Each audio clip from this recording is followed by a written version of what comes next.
There we go. We're all set up. Good morning. Uh, so, what are we doing today, right? Um, we're not starting uh, these scripts from the very beginning. So this is going to be kind of jumping in midway into the project that I've been working on for the last month and a half, almost now. Uh, so what is this? So about a month and a half ago, I started fiddling around with different servers just to get an idea of which one was the best fit for a project that I was invited to see to its completion. And I found a really interesting database model called SpacetimeDB that it doubles as a server. It's a database integrated into a server using what is an ECS style of system design. So by as a native language, it uses I think Rust. I believe it's Rust, and it also supports C Sharp, or it might be the other way around. Don't hold me to that part, but yeah. So we decided to go down that rabbit hole, and it's been a rewarding adventure. So we've implemented a ton of things, right? As programmers and as game developers, we have a singular purpose, and that singular purpose is to create our own problems as few times as we can possibly do while we solve the problems that just come by nature. So somebody says, hey, I want to make a game. That's your first problem. Yeah, so you go through each one of the steps, and it's just it's a journey, right? That's what they say at the very beginning of all of this. It's a journey. And I can say that for a fact, fiddling around with SpacetimeDB has definitely exercised the muscles that needed to be exercised. As a developer and as a programmer, it's been a very interesting journey. Enough about that. Let's talk about exactly what we're working on today and why we're working on it. So we're going to be making, you saw on my last stream, I made let's call it a modular version of the factory pattern, where every single instance controlled or managed its own factory, right? It had its own way of initializing itself. It knew what basic information it needed, and then how to manipulate that information. We didn't get into the part, I think the next part of that, which would be the create pass-bys. There's two ways to handle that. So pass-bys are basically calls that they will silently fail unless you do like a catch or something to them. But generally you wouldn't do that. It would just pass by the initialization process, return a Boolean, and then you wouldn't actually create the object or whatever it is, right? It wouldn't initialize completely. You would probably want to throw out some type of warning in that case. But generally speaking, if they break in-game, they won't do anything at runtime. So it's convenient in that way. So I should have probably shown that part of it. We can show it here. I think I do it a little bit here. Let's actually run the game, see what it looks like. I think this will be the first time I'm actually showing it running. I'm not sure. I think I can show it running. So keep in mind, this is my fork of this development. So it is buggy, say the least. Not by virtue of the main fork. It's just buggy because I'm disconnecting parts as I'm connecting them up to the server. So there might be things that are just not working. I'm not even sure how far along I'll be able to get in this. I'm going to disable this because this is just going to show me a ton of information I don't really care about right now. Hopefully I won't need to care about right now. Yep, it looks like we're connecting. Okay, so here we go. So in the game, you get to select your champion. Because I am developing, I gave myself access to all six. This is actually something that is pretty cool. This is information coming from the server already. Like everything here, I believe, everything, the stats, yeah, everything here is coming from the server. So this is all what's called server authoritative. We, the player doesn't actually have the ability to manipulate this information without going through the server, and that's exactly what they brought me on to take care of. Stuff like this, right? And now I'm getting into the more complicated stuff, which is the gameplay side.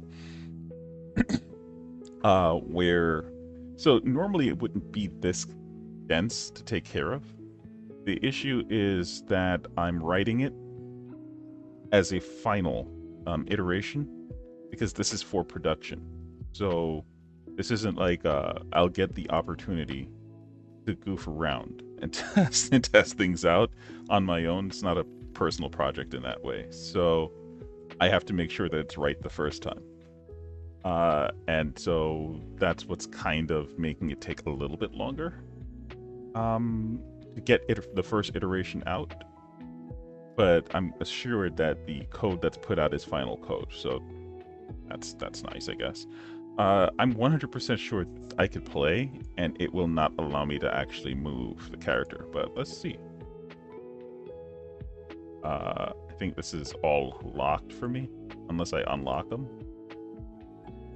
Survivor mode, yeah. All of it is locked. I mean, I think this will work. Hey, Nepal, how you doing, man? One sec. I'm pretty sure that doesn't show, but give me a sec.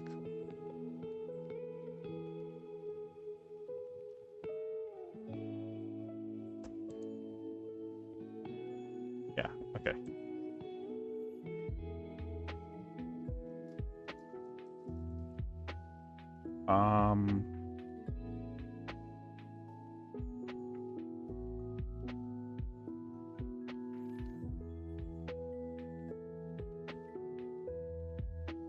Hear that.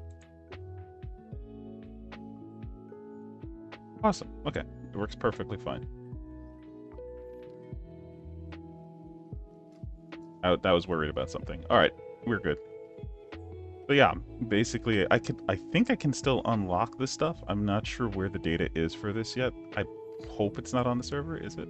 Yeah, it is. Okay. So I haven't hooked. Oh no, it is. It's still on the. It's still on the client. I think. I don't know. I think this is part of the stuff that we're taking care of today. Also, I'm not sure. So I'm working with a partner on this, and I need him to kind of walk me through exactly how he's or where these things are in the code to be connected to. Um, I could always just look at the UI and then see where this is. The thing is that that would probably take more time, as I'm likely to go down rabbit holes that the code doesn't lead to anymore. Like these stuff that the code just doesn't. This code is not working, so it doesn't lead anywhere, kind of thing. So instead of like what you saw with the abilities, where there were like 13 things that were pointing to the ability, and then only like 2 of those things are actually doing anything, right? Like that's not something I don't need to spend my time looking at 11 things that don't point anywhere, kind of thing. So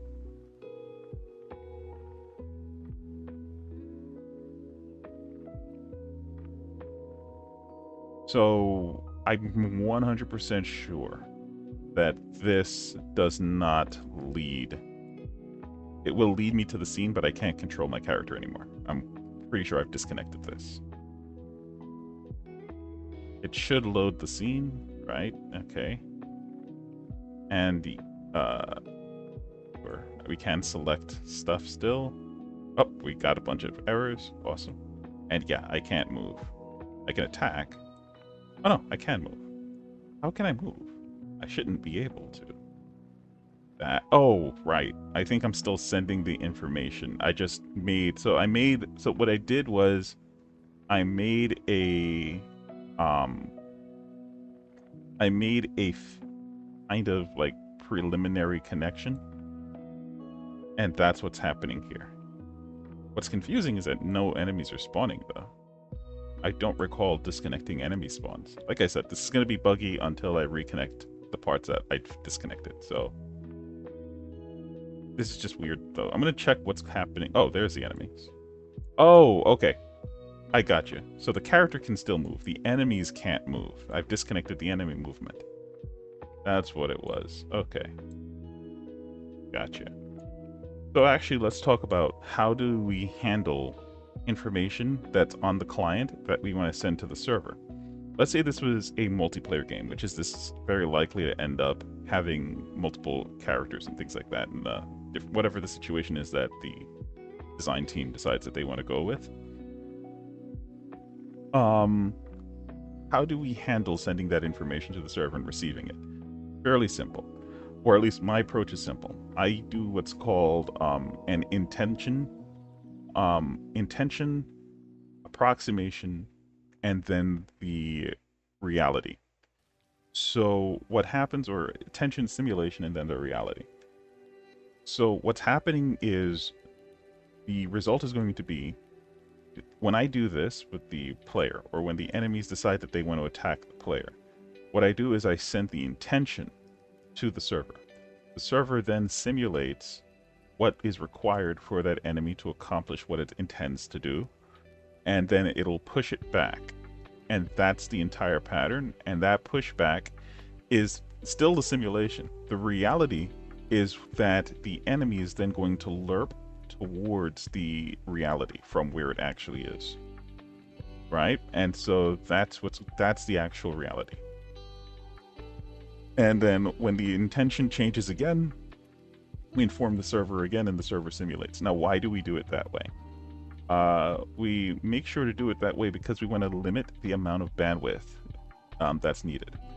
And we have various tricks that I've employed to get that done. But yeah, anyway, can we even kill the enemy?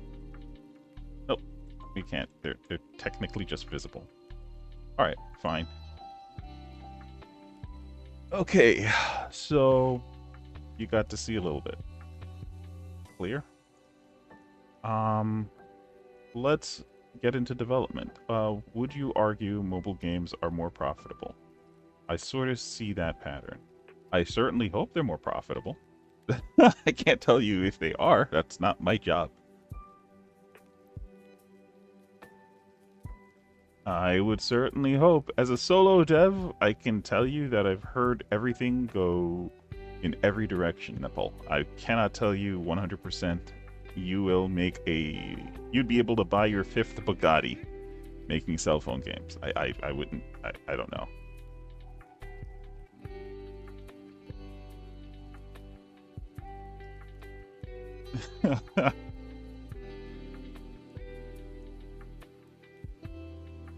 Right? I mean, I've heard from certain other developers great things. I've heard horrible things. It's the market, you know? Alright, so let's... Hey, King's Move. Good morning. Oh, speaking of, hold on. Let's do this.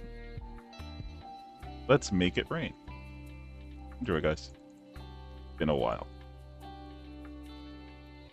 I got to blow people up. There you go. Bombs away.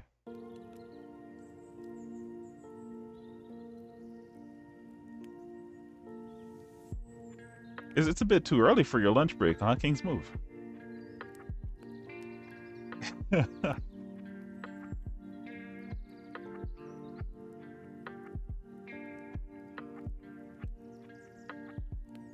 Let's see. All right, so let's get to it. So I'm actually going to be showing the Spacetime DB development side as well as the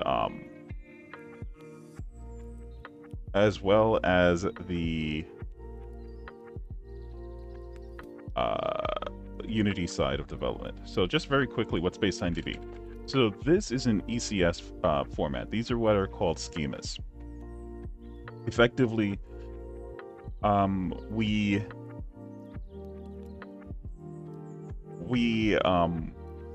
create, so this takes encapsulation to its maximum level. So we take the entity module, knows basically nothing about any other module, and the information about other modules would be passed in like this. But this module is handling only entities. We have to keep it this way. We do have crossovers, but we're very specific about where crossovers can happen. So for example, we have this instance. Again, the instances don't know anything about the entities. They only know about instances. We have to keep the code as separated as possible. So, but obviously entities, well, not obviously, I'm telling you, entities need to be associated with an instance, right? Because we don't want the player loading this isn't the type of MMORPG. This technically could be turned into an MMORPG or MMO style game just by not having these instances. We could have every player being put onto one instance. We don't want to do that because we don't want every player to see every other player and share every enemy on the screen. We want to have separate instances, kind of like rooms, if you've ever played like Diablo, where a few players can join in if they like, or however the design team wishes to develop for. My goal is to make this as modular as possible. That way, if it's myself or whoever comes after me decides that they need to add some new type of gameplay feature, they can look at this and say, oh, all I have to do is add a method, kind of thing, right? Like, all it would take is about 3 methods to turn this into an MMORPG, or MMO game, rather. Or it would take another method to turn it into an instance-based game. Or, as it is right now, it's effectively a single-player game, where each person has their own personal instance and nobody else can join their own instance, right? So in order to get this to work, what we do is we need to create a factory on the client side. So that's going back over here. That's this thing. Where are you? There it is. This is going to be probably the focus of what we're dealing with today. Our factory pattern, hopefully, is the focus of what we're dealing with today. We never know where the code is going to actually lead us. And this is now the Unity side again. So this is turning us away from ECS, which was the server side, back into object-oriented. I'll show you the object-oriented setup in a second, but basically what the factory does is it's listening for what the current instance is, whatever it is, and then it joins into the current instance's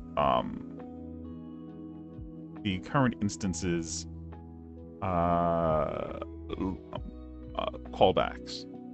Right now, so this still needs work a little bit because this is working off of a different system, which is fine, but it's not the system that we need for this, because what we actually want is that when the current system changes, that these joins are updated. So we leave the current instance that we're in, that we're currently in, and then we join a different current instance. Right? If we're going back to like our main instance and all this other stuff. Okay. You'll notice here that we have 3 different types of methods to handle the different situations for these instances.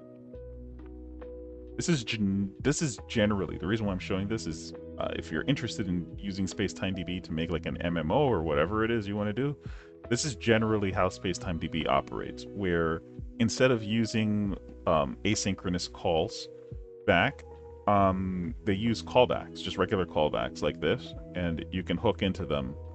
Now, this is all custom, but if you dig, let's dig into this.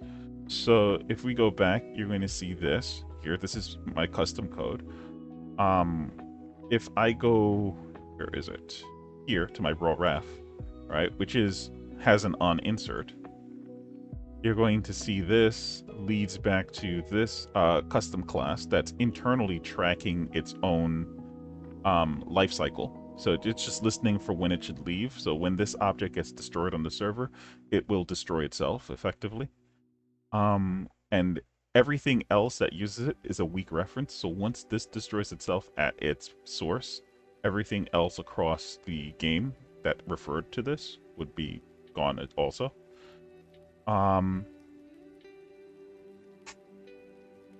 So this, I didn't write this as a read-only class, but it is effectively read-only. I just didn't feel like we needed to do read-only on this. I should probably do that, but it's just me and the other developer, so I didn't feel the need for it. It's not like we're selling this or anything. Well, I mean, the code, we're not selling this particular like function. So it's not like everybody will be able to use it.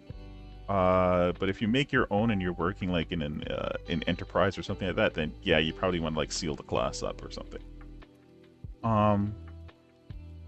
Okay, so then we have these three, and if we go back, you're going to see what this is actually doing is it's listening, very similar to the other one, and then just sending out these. So now you might be saying, well, why not just hook into the original?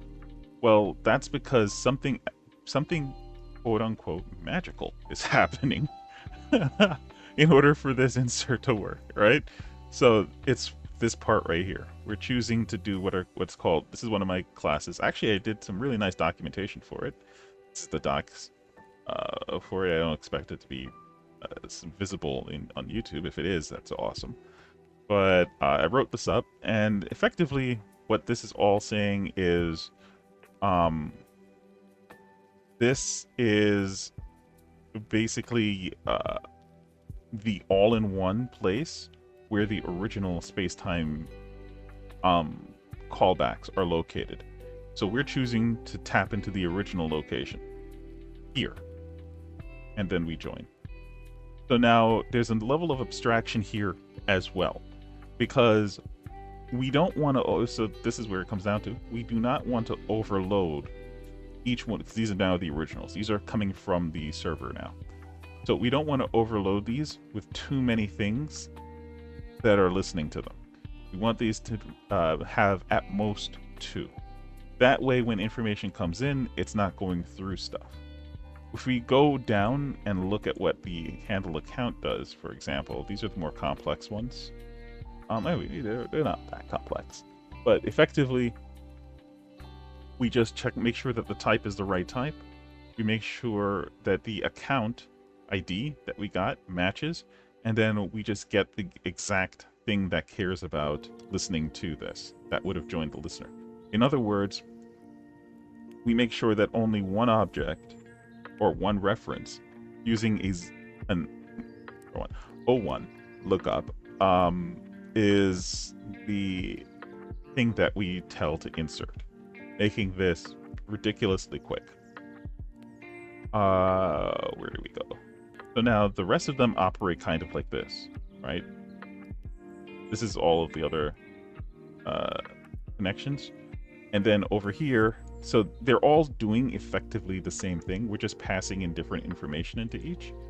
And then over here is where we handle inserting them into the table. And since we know we have the type and stuff like that, we don't need to, this is keeping dry. We don't need to keep repeating this code in each one. We can just call this method for each one and just pass in their different parameters. Are you building a template? No, this is an actual, so you probably missed it. I just ran the game earlier. This is the game itself. I'm just showing King's Move. I'm just showing how the server side communicates with the client side right now.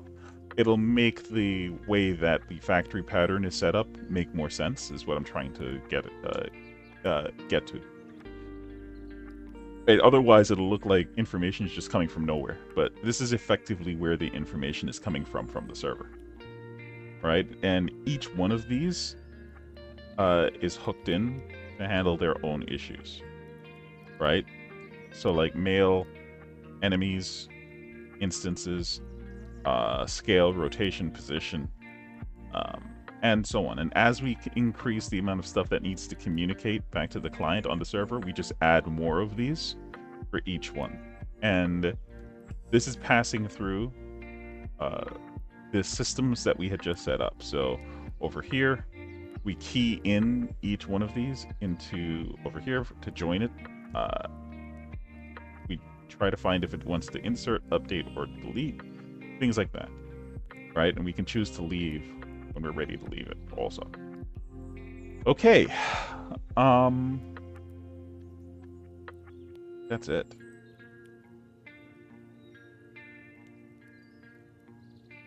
I think that's it. Okay. We use, I guess we should look at this also, right? So we use this secondary or internal dictionary. So we know the type that we care about. So let's say that this type was enemy, right? But we want to break that down even further because enemies could be unique. So we would have like ulong, which would be the server ID of the enemy. And then we have its iServer object, which is just an interface for all of the different types of things that are getting their information from the server. Okay. Keep this in mind, actually, because it's going to come back. This pattern comes back really quickly over here. You'll notice that I observe a similar pattern right here, where every time we spawn an entity, we actually log that entity over here under iFactory object, just telling us that this object comes from the factory. And so when we're ready to, and this is all still right here, is I'm still working on this part now, so this is where we're going to be getting into today. So what should be happening over here is, well, first we're going to fix this part, but what's going to be happening over here, this is getting information, this handle, every single time the current instance is something is inserted into the current instance, right? So this is going to handle its update. So it's going to listen for changes that happened on the instance. Now I know that the only change that should be happening on the instance is that the addresser changed. But just to make sure that the instance matches what we, or yeah, the instance doesn't match rather, because if the instance is the same instance, we might actually get rid of this because we don't need this actually. So we can do something like this.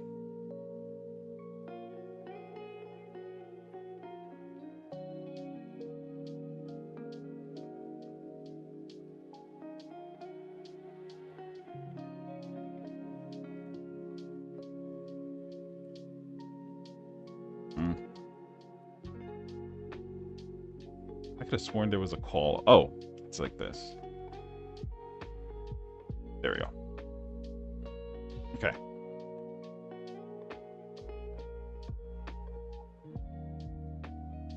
So this is just to make sure that we don't, like, let's say you're loading into the exact same scene, then we don't reload the entire scene or unload all of the enemies and stuff like that.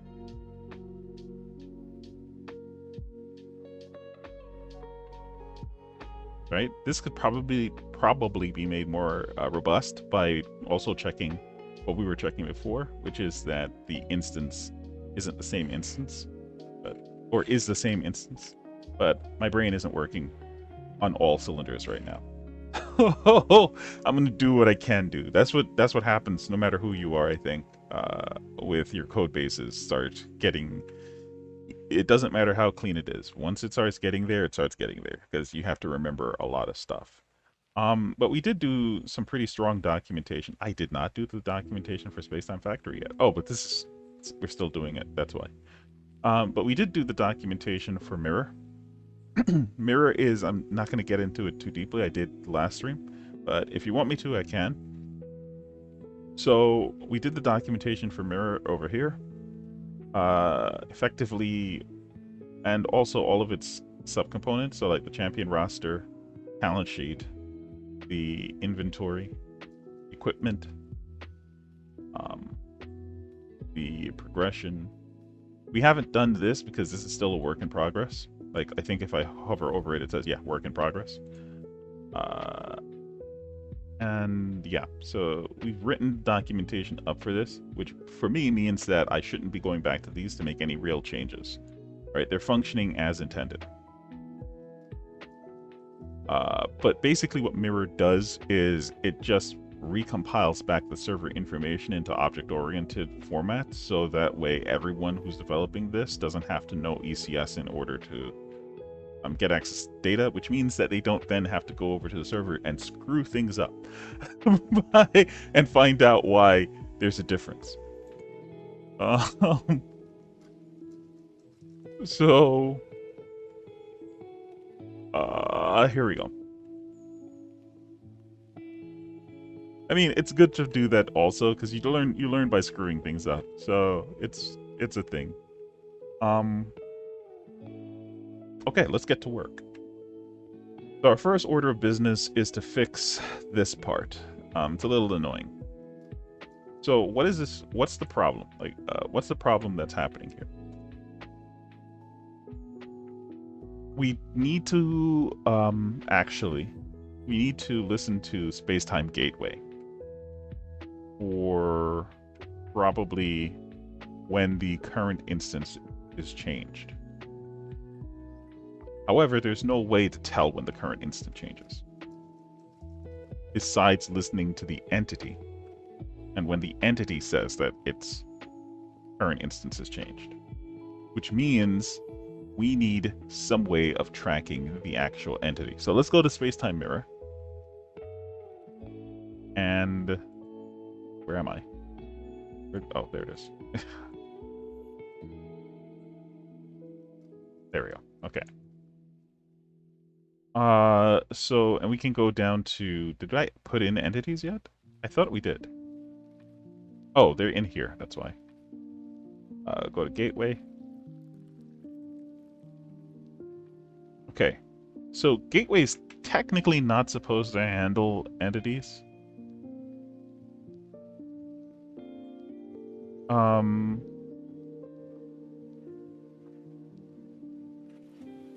We could potentially. Let me see. Have I done this? Let's see.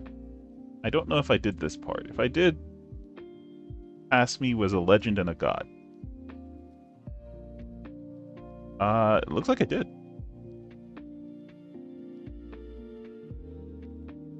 Is this what I think it is?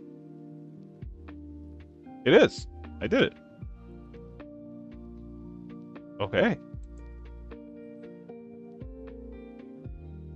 Okay. Thank you very much, Pass Me. Let's go back to factory. We didn't have to do all of that work.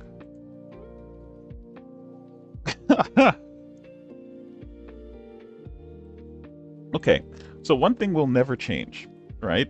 The instance that you're in, even though this is a single player and the instance should never change for right now, in the future the game could have instance swapping, where your entity leaves your own instance to join somebody else's instance.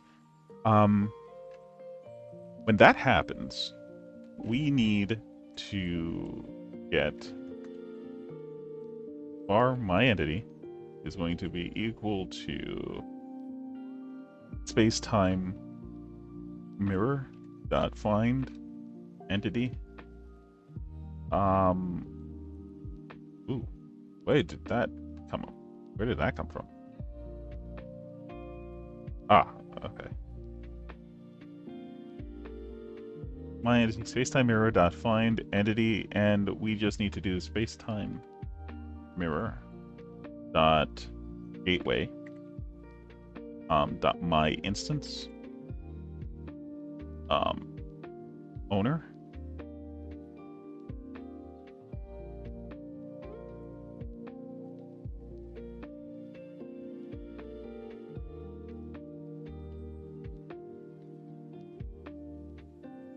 This for data.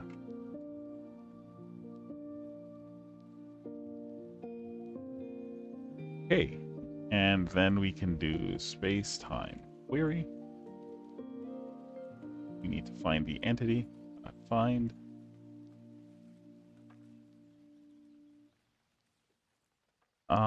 Actually, let's do.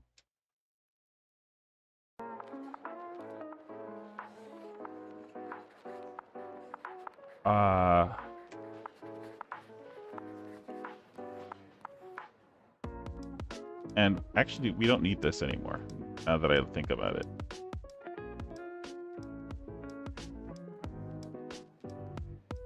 first or default. And the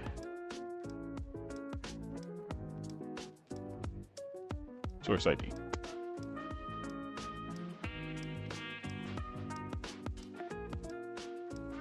There we go. Okay, so this should now return. This should now return the object from the server. So spacetime query is another thing that I made in order to get information from the server for just quick comparisons like this.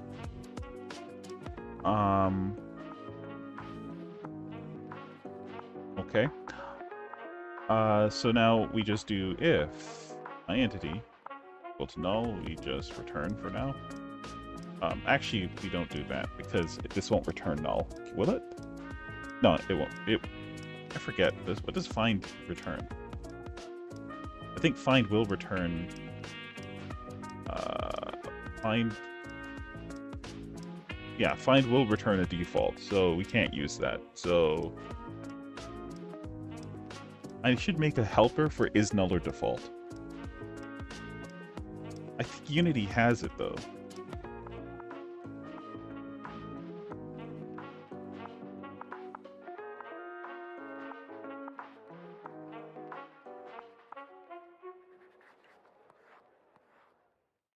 No, it doesn't. Huh. I could have sworn Unity had something, like, or I think you have to make it.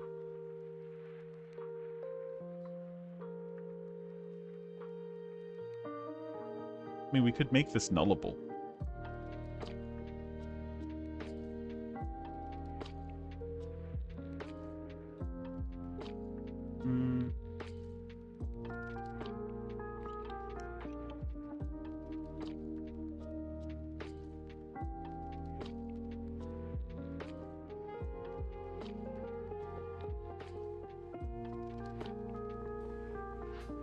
If it's equal to default, then we just return. How about that? Otherwise, it's not like it's happening all the time. So this is then going to be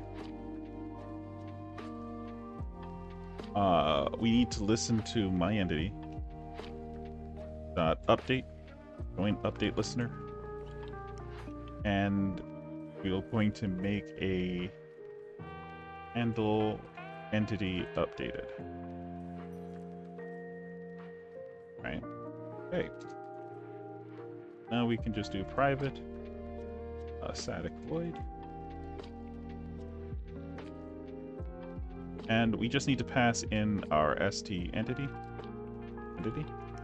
and that should work. Did I spell something wrong? Handle entity updated. Handle entity. Eh? Oh, updated.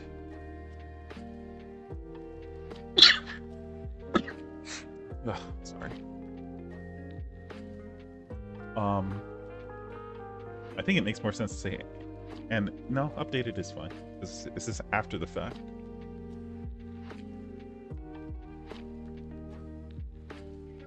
Must be consistent. Update.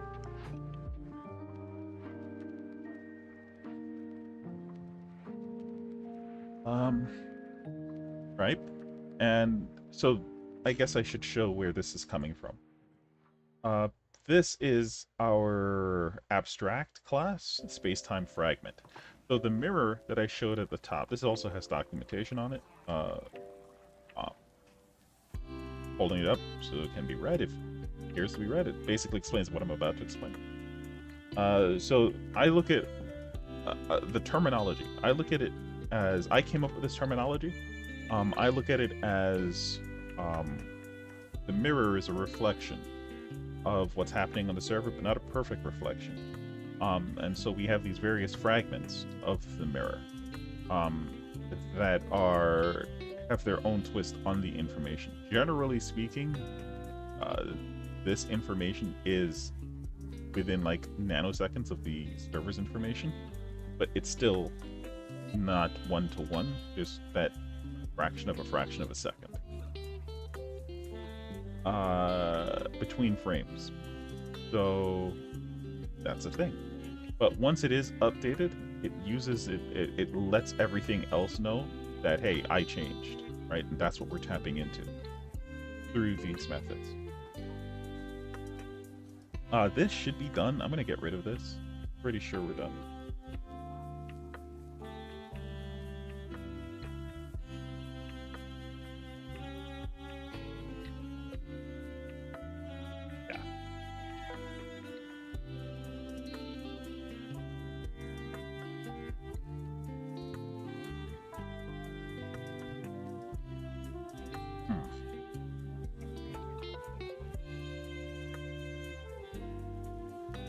Oh, okay, I see what's happening.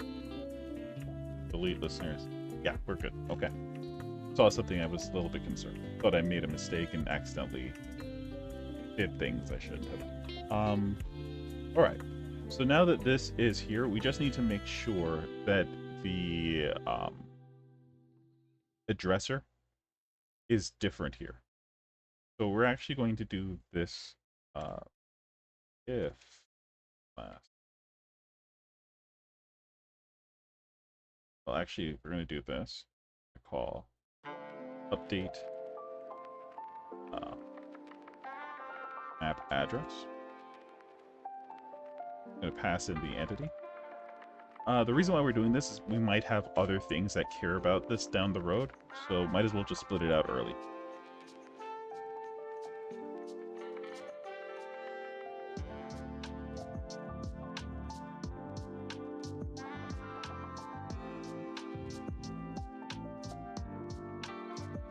So we do have an entity class. This is the class as it's portrayed from the server.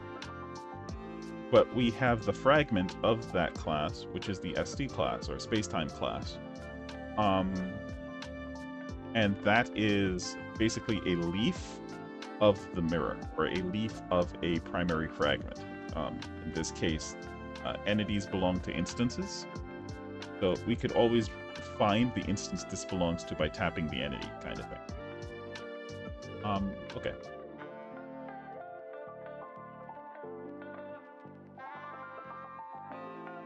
Alright, and so now we can just take this and put this here.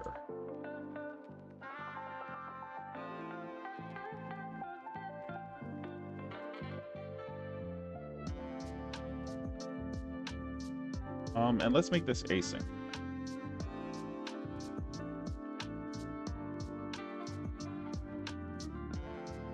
Right, we're going to give this like a couple seconds to do, like, not even a couple seconds. We're going to give this like a half a second or a little bit less. So that way, just in case the current instance hasn't been updated yet, because it's possible that from the server, the player gets updated about where it should go before the server will tell us, hey, the instance needs to change, right? So in that, even though it's technically supposed to be happening within the same frame on the server, we're just going to give ourselves a little bit of time that it gives this time to actually recognize its new change. Right? There's no reason to race this. In other words, we have all the time in the world, like literally. Wait a whole second if we wanted to.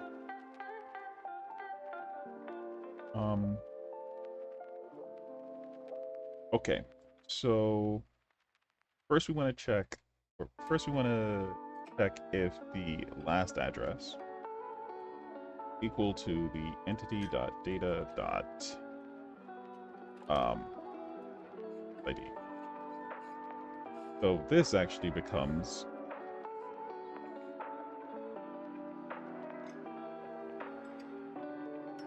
wait a second. Did we just I just crossed wires. The entity doesn't know about the map changes. The entity knows about the instant changes. So we were doing it the right way. So we can actually just extend this instead. So private, static, too long, instant, last instant. Right, we're going to have to do this, well, probably have to do this anyway, but this is for like if you're joining somebody else's session. That's basically what we're doing here.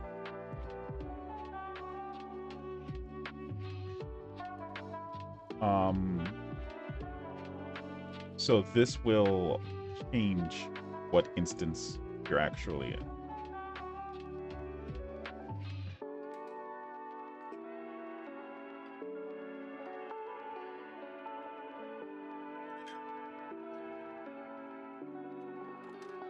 So if the last instance doesn't equal the entity ID instance, then we, or if the last instance is equal to, then we just return. Don't need to do anything here. But if it isn't,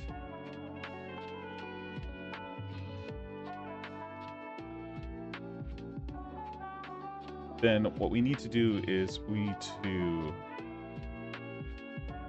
so we don't know what the last instance is. We have to actually look for it, right? So we have to go var last instance.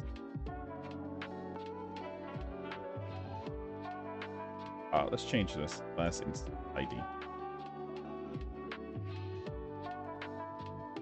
There we go. Last instance is going to be equal to space-time error. Find.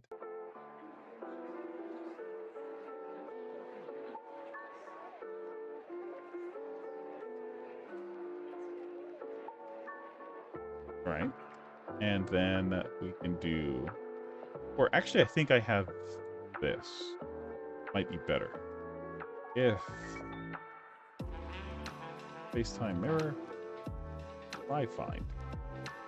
Test instance. Oh no, this won't work. We're in the right. That won't work because that's for local data. Like that'll help me find stuff that might be like baked in by local data. And it will, basically it'll look for every object that uses that similar local data and then produces a list of that object for me. Then I'd have to query that object for the specific one I'm looking for. We could technically do that, it's just more work in this way. In other ways, it's actually faster. This way, find is faster.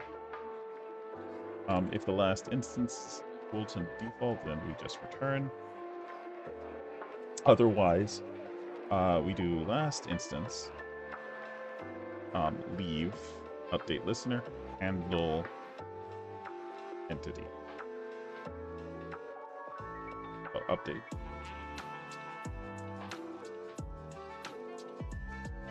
Leave, update.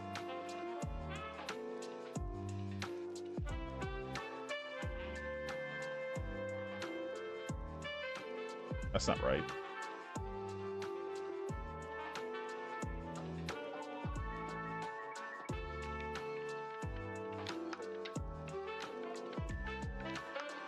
That's not right at all happening here.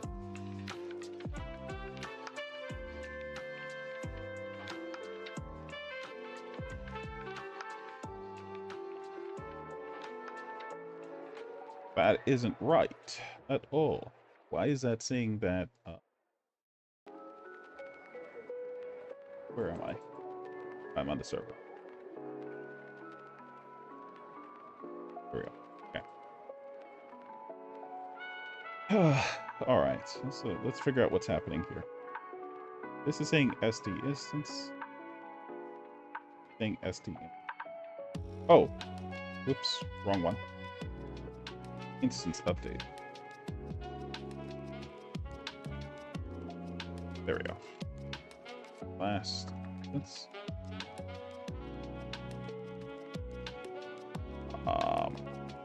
Insert.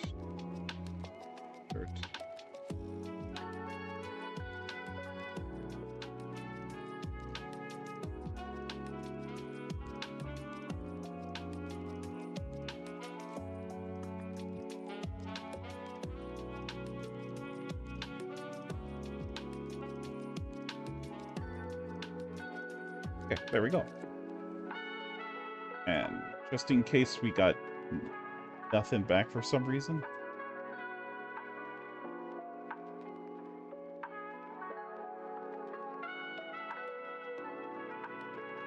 There we go.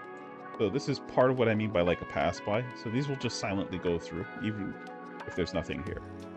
Will not get exceptions. Right? Okay.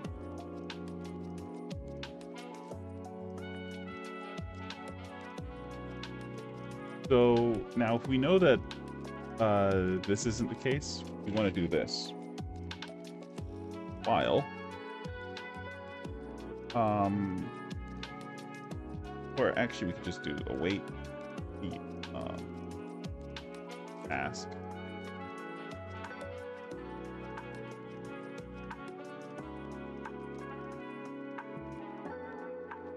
Right, 250 milliseconds.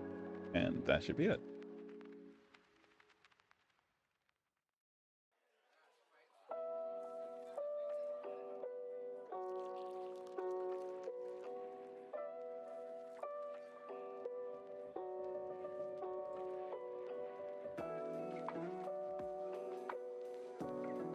Right? That should basically be it. Now, generally they say you should always try to return tasks just in case something here goes wrong. But we're already passing by this, so nothing here can return. Like, the only thing here that will return something is find, which will push exceptions if nothing is found. So that's the reason why I don't care to put another one here, because find internally will tell me if it failed to find an ST instance.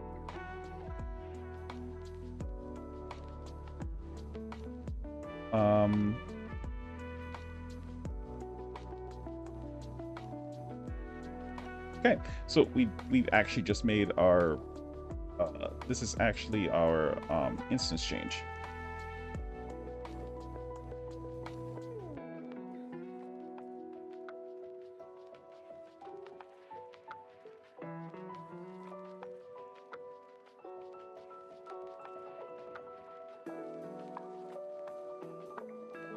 Okay, so with that out of the way, we have safely disconnected, or safely set up a way of disconnecting when our instant changed. This was the problem that we had that was happening over here, right? So this entity will never change. Our character's entity will remain the same. It's tied to their account. The visualization of this, though, is what we're talking about now with the factory. Right? And so that's what happens next. So let's look at how we set up visualization. Right here. When we handle an entity insert, we check to see if the entity that we've inserted here is a player, or if it is a monster. Now, this will not work for the initial player, the host, because that player is already inserted, right? We can't insert them again. They're already there.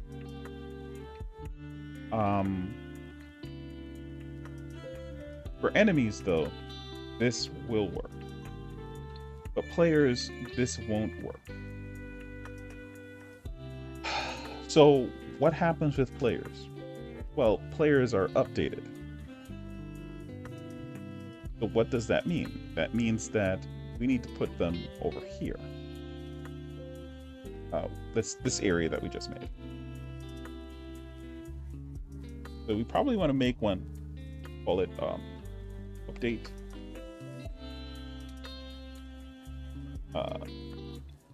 Or actually spawn player entity. And then pass in the entity. Actually, let's call it try spawn, because we don't know if we're actually, if that's the reason why we're going to be doing that, right? Let's go back down here.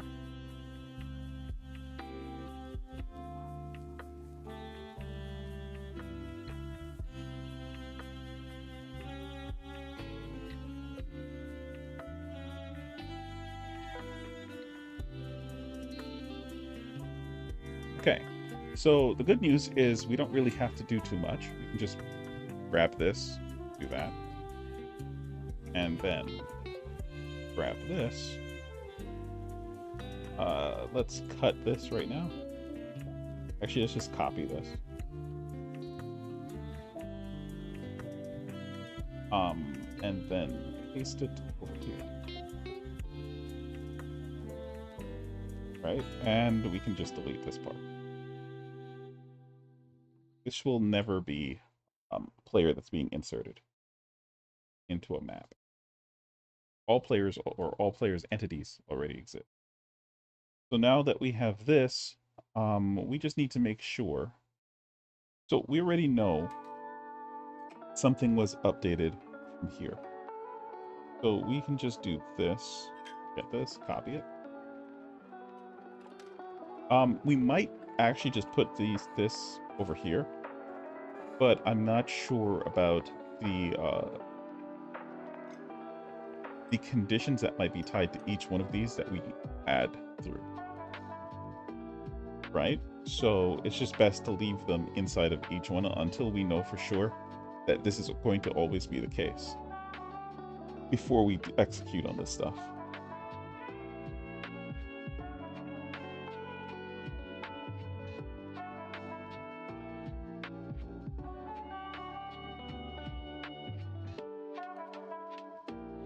Right? And that should do it. So now when the player is updated, if the last instance is going to be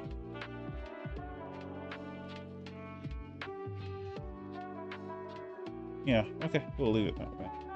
And then at the end of this, we'll do that.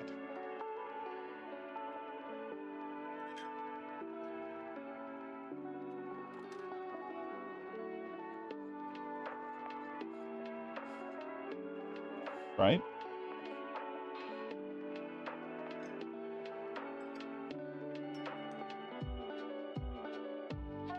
So let's walk ourselves through it.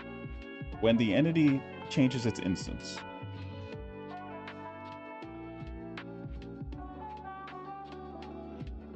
we try to spawn the player.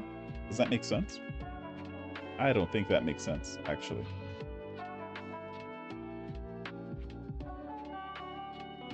I think we're crossing wires again. Oh, brother. Like I said, I'm not working on all cylinders today. I think we just crossed wires. We need to mark this off. Let's do that.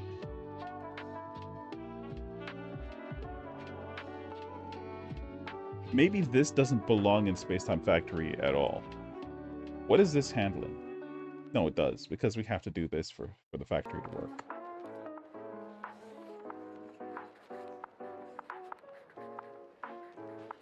Can we tie this in otherwise? The factory cares about what the current instance is. That's the primary thing, right?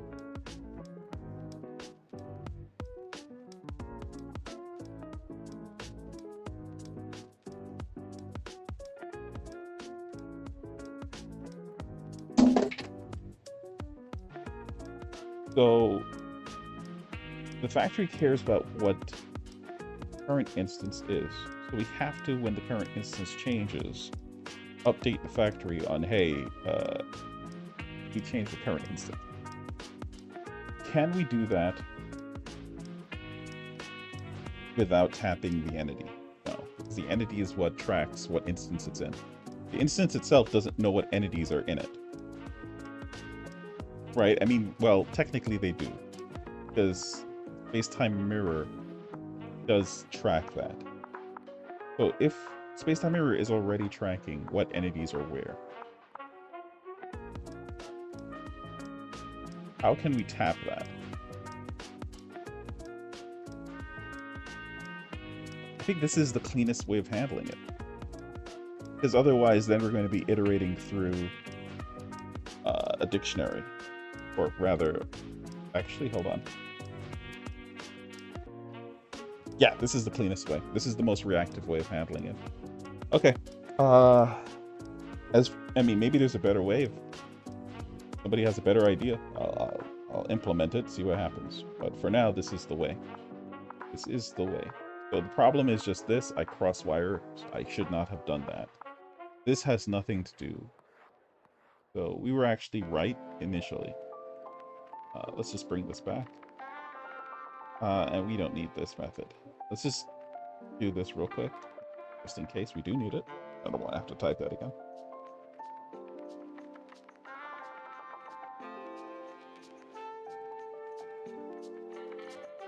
Okay. All right, so I think this is it. So basically, when we insert an entity, if the entity never gets inserted, that's the problem. The entity gets updated, its place gets updated. I think I was doing it the right way.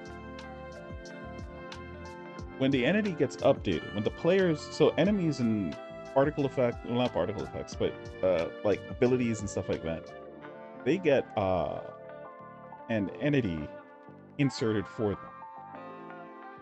right? And the server manages that. But players don't. Players are just updated when they enter an area. Oh, I'm listening for the wrong thing.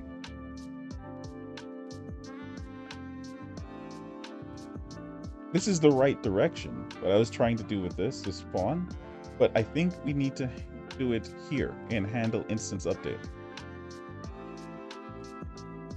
When the instance is updated, we just need to tell it, hey, it's time to update the player. That's what it is. Okay, gotcha.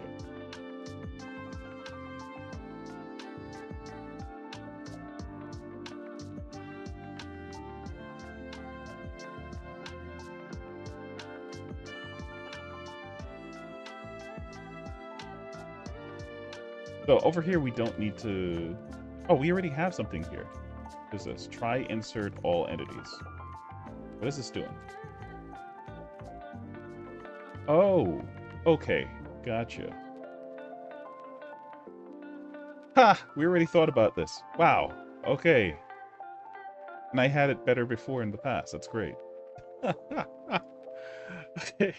So effectively what's happening here is when the instance is updated and the address for the instance is different, we have two different ways of handling this. When the instance is 0, so this is actually tied to when the instance address is 0. This is tied to an enum on the server side, but unfortunately, when you're translating this back to the client side, it doesn't take enums, so you have to use integers or whatever you use, longs, whatever. So now coming back, I mean, I could technically, but this is like an integer over here, so it's like I'd have to box, unbox. It's just better to just leave it like this. But if it's 0, that just tells me that we're not in any scene. Or any, we don't have, because no address is 0. All addresses are some big number. And then we just delete all the enemies, right? Because this means that you're in the menu, effectively. So you don't need, you know, that initial screen that you saw me run, where you selected your champions and stuff like that. So you don't have an actual entity that you can manipulate in those scenes. So we just delete all of the entities. There's no enemies, nothing. Then over here, we don't need this, actually. Get rid of it. Once you enter a scene, the very first thing that you do is that you try to insert all of the entities that are currently in the scene. Right? That's how it works. Now, I think my brain is trying to get me to handle when a different player enters the map with you. That's what I think I'm trying to deal with. Right? Because this won't handle that situation, I think.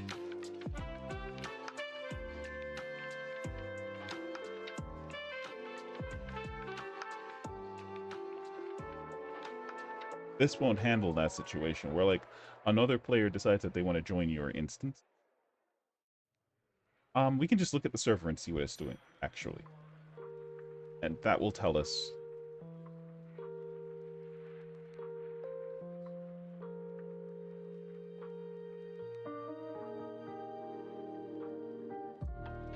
We're listening to the current. And in update, we're listening for the instance itself to. But then otherwise, for entities, for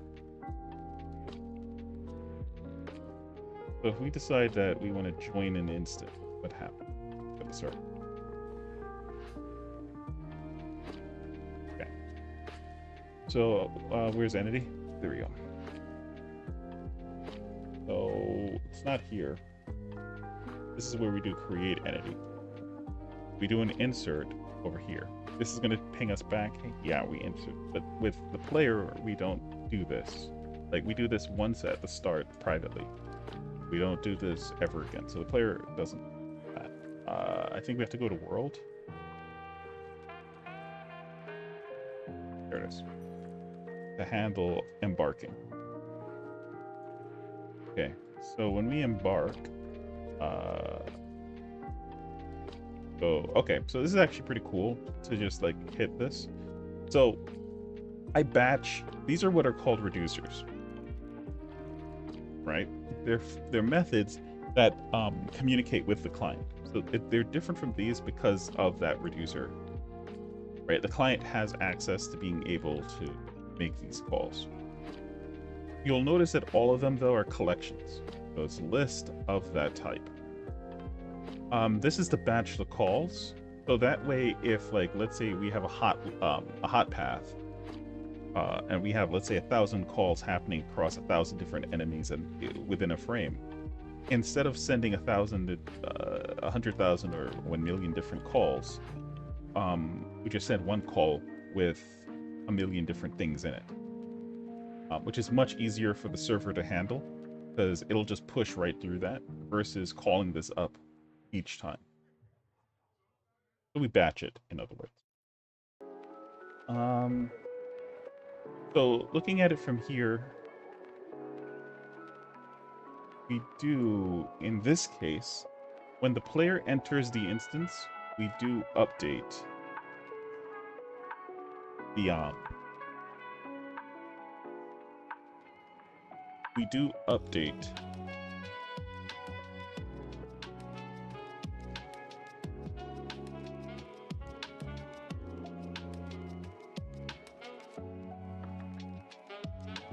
the instance, but this is only when the instance is equal to the same instance as the person who's embarking. Right? Then we update the address based on what address they're putting in, because we don't want like some random person coming in and then inputting their address in and then suddenly you're loading a different level. Right? It's based on the person who actually is originally in the level. Anybody who's joining your instance are just joining your instance.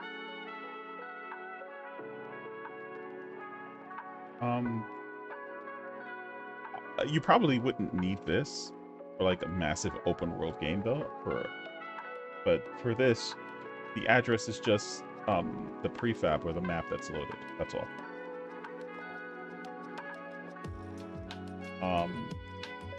Update the instance date. And we update that. Okay. Then the player gets its instance updated, its champion ID set, and then we update the player.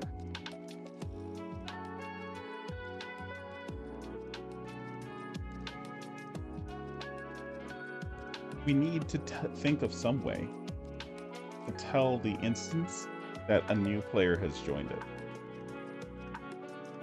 without having to change the instance itself.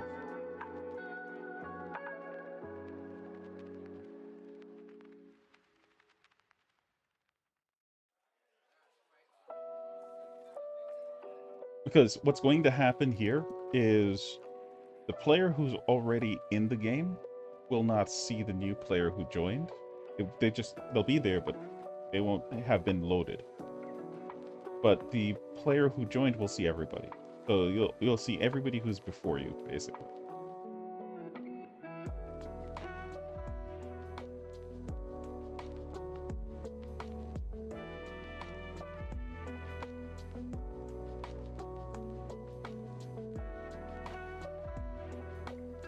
So, what do we do?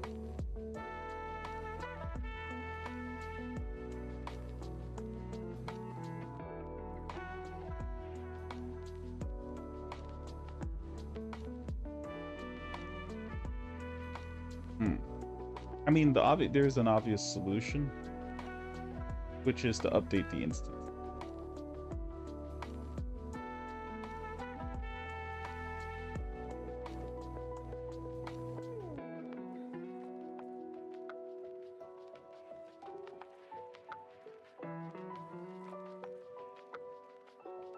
But I don't want to do that. I want to keep instances as minimal as possible. So there has to be another solution, right?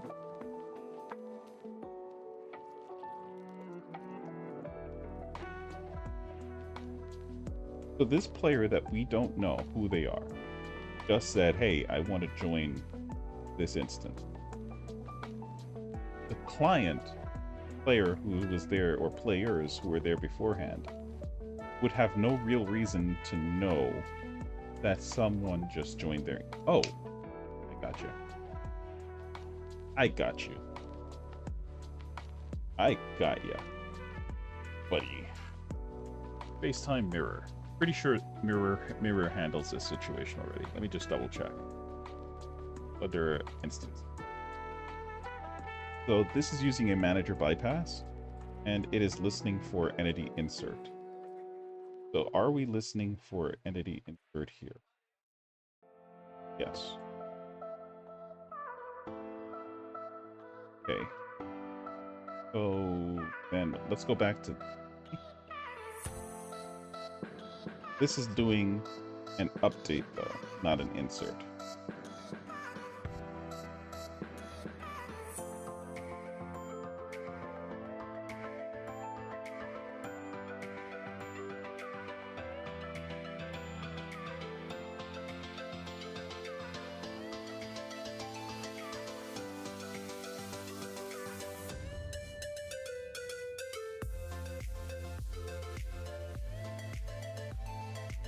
Okay, this looks like it's going to require a small tweak on the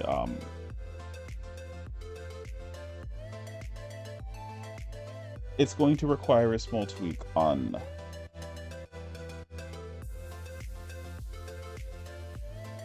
I don't like it. So what I'm thinking is I'm going to add a counter for the number of players on... I don't want to do that. Alright? But to like add a counter on the number of players on the instance, and then when a new player is added, we insert.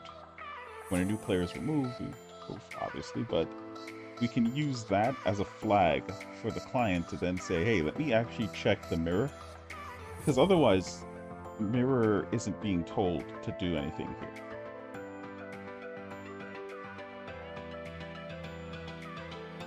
Unless we do something inside of entity. Let me check entity itself. Maybe entity might have a solution for this.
thinking about this wrong.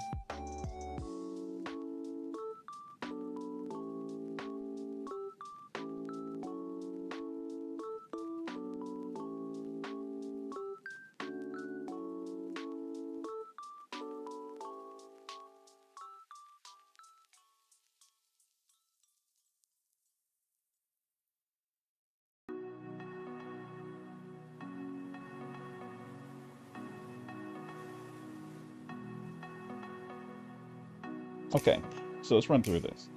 If the old instance of this entity and the new instance of this entity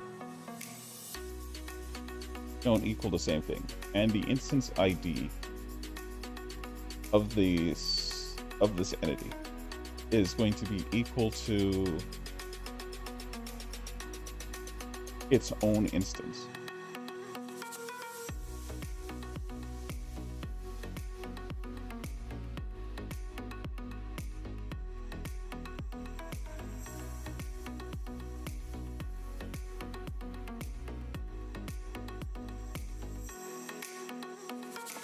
Okay.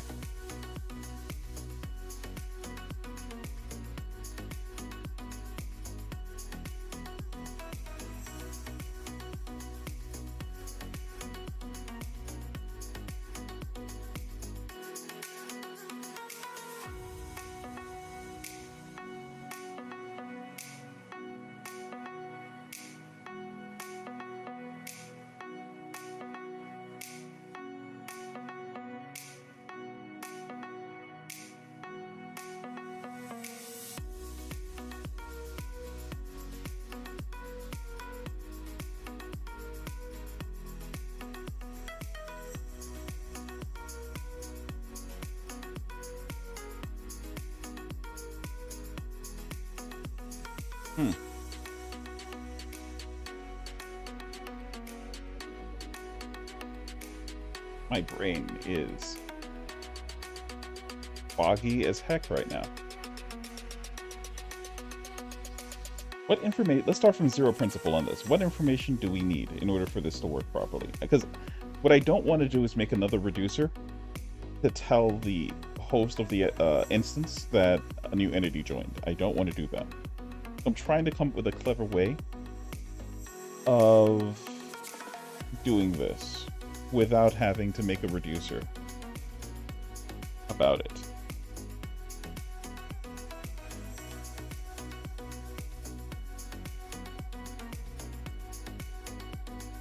What am I listening to right now? I'm listening to the entity itself update.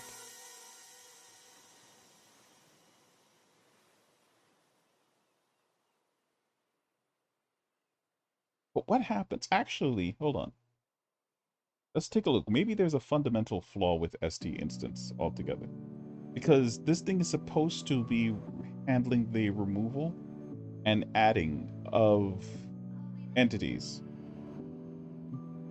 as they're updated.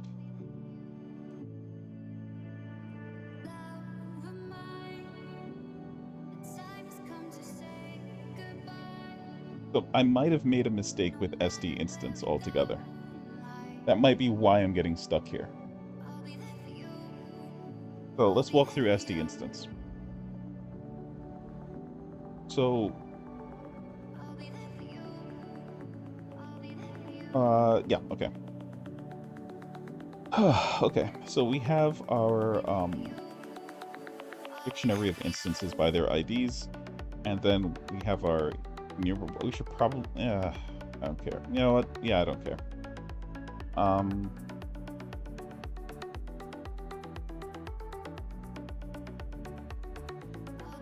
You know what? Let's do it.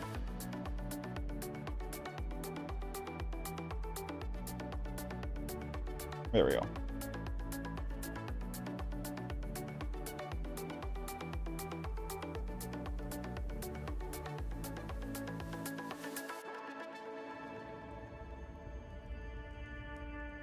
Does that work?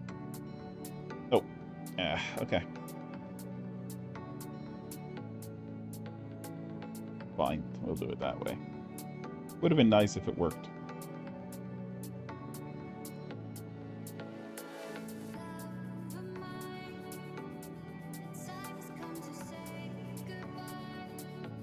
Okay, so when we bind,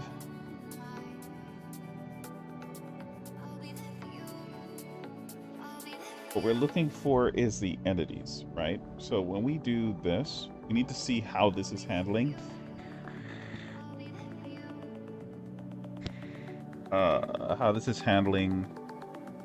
the updated players.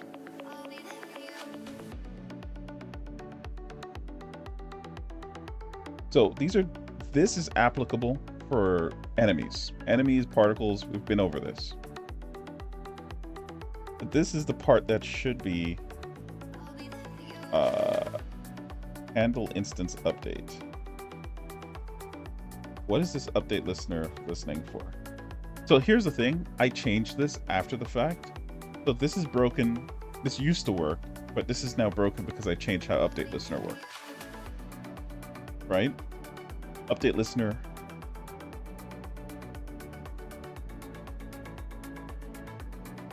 Now listens for what?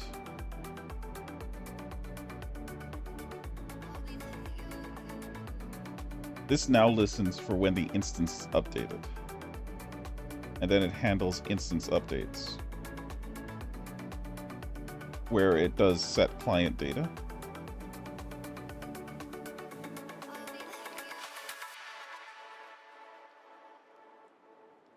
Okay. So this is just checking, gotcha. This is just checking what map. So this is just getting the client information, checking what map. So we don't actually track when players are updated here. Maybe we should, right? Because we need to move these players around. They're not actually... So when we do like add here, we need to actually move the players around to whatever instance they're actually in. That's what we're missing here.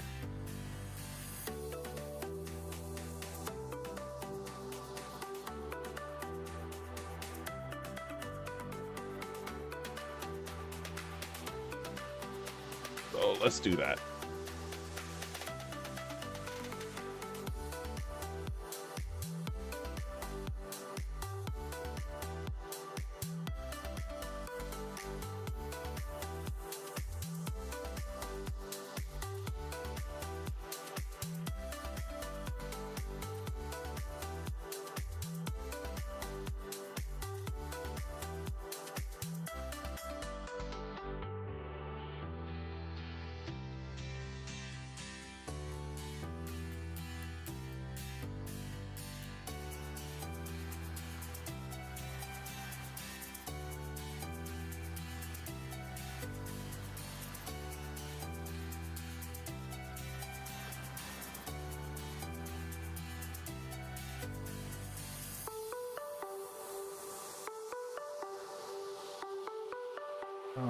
Okay. You don't need to do all of this. Handles it internally. Nice.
Okay, there we go. So now we have a handle player update. Does nothing. So we're going to make it do something. So question is, where should it do that thing? I don't think it should do it over here.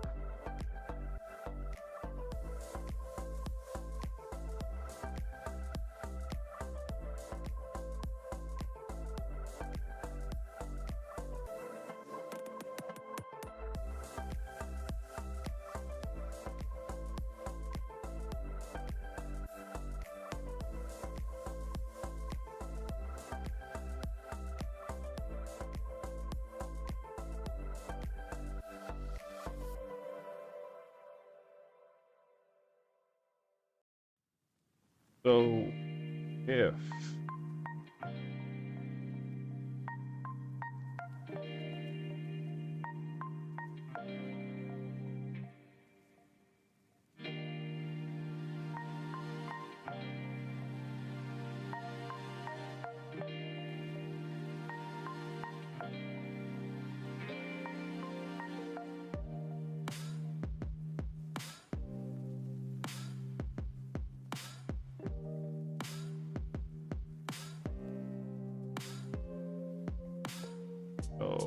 if if the instance ID that doesn't contain it,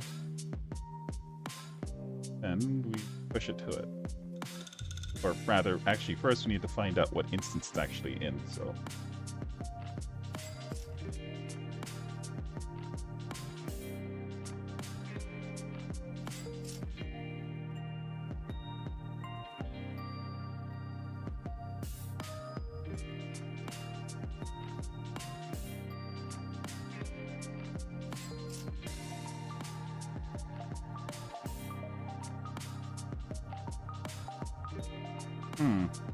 Might actually just be better off not doing through join listener.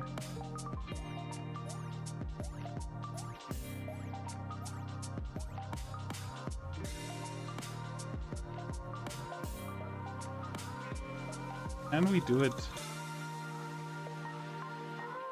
without having to, I think it needs to be something unique for it.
So this shouldn't that be?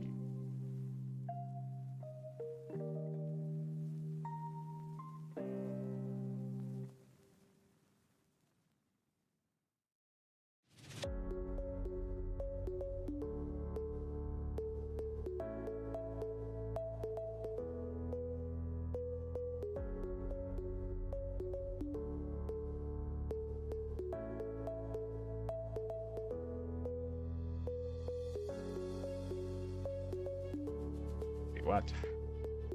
Okay, gotcha.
There we go. So now that should trigger off, I believe, where is it? Add entity. That will trigger the insert dispatcher, which will now trigger the factory, because this is handling this part, which will then pass through the player's entity. So there we go. That's the story that we needed to tell. Got it. And so now it'll, even though on the server it's just updating, on the client it's going to, for players specifically, the mirror will translate it over to being an insert for the purposes of the factory. Ooh. Took my brain a second to get where it needed to get to on that, but I got it. All right, so we just need to implement start and stop player handler, and we're ready to go.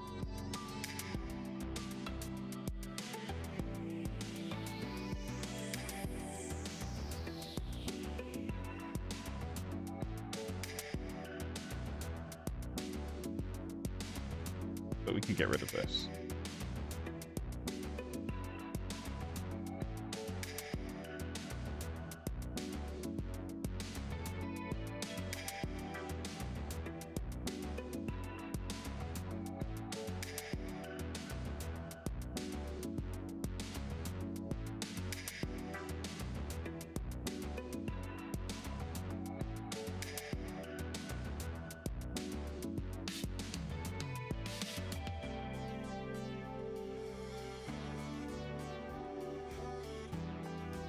What did I just do?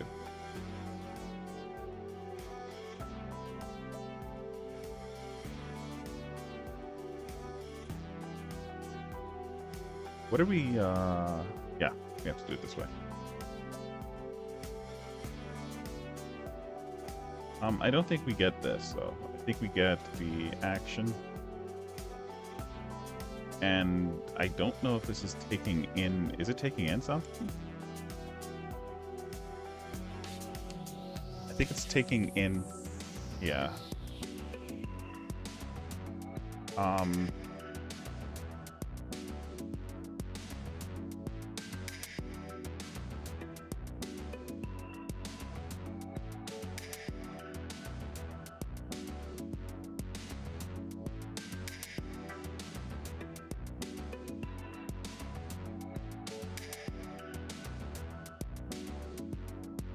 I right? Yep, we're good.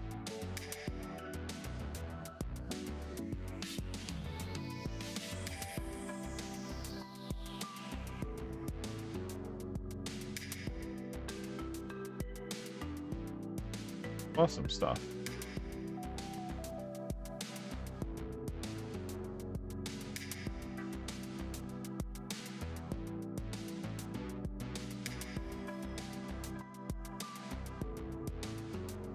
One sec. There we go. Okay.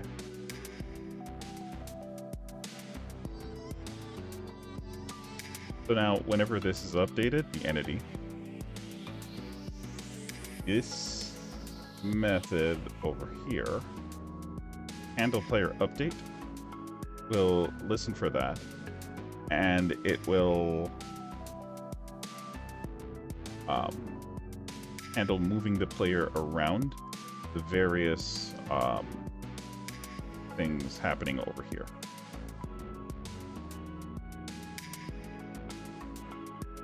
So now we have to think, does this actually work? Because there's a layer to this called row level security. So I hate complex stuff like this, but it's going to get complex. I can't avoid it.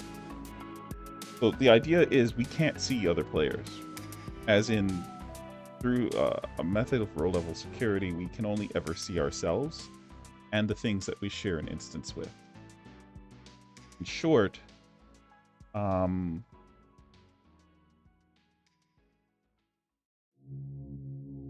in short, when a player makes this move, makes this change,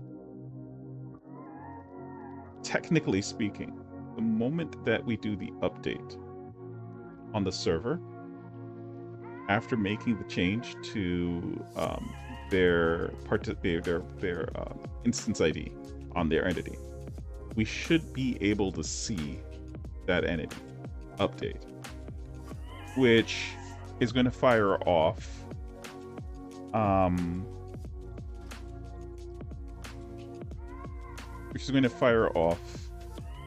this on the entity's update. Like, we should immediately basically, where is it? We should immediately, oh brother.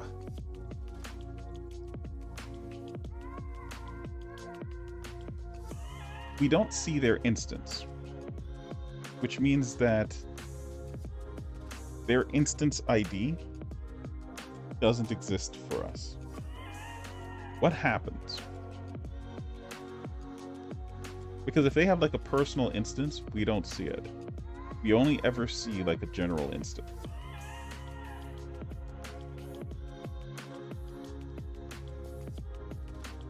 So what's happening? All right, let's ask ourselves this. Is the host actually getting this called on them? The answer should be yes. All right, there's nothing preventing the host from being the one that gets to see this call happen. The question is, which one happens first? We know that update is called. We know that update is called. And we know that when update is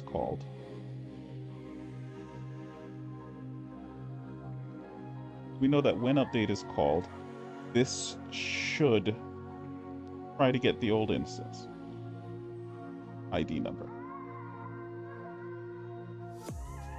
So we can do this because we might not actually have an old instance because this is just not visible to us. So this is going to return, hey, we don't actually have an instance here. It's going to push this, which is fine. Then this is going to pass through. This is going to fail because we just don't ever get an instance here. Right? This doesn't actually exist. So then we're going to get here. And this will actually just add the object to the instance that we're in, which will then fire off the sequence of things for the factory.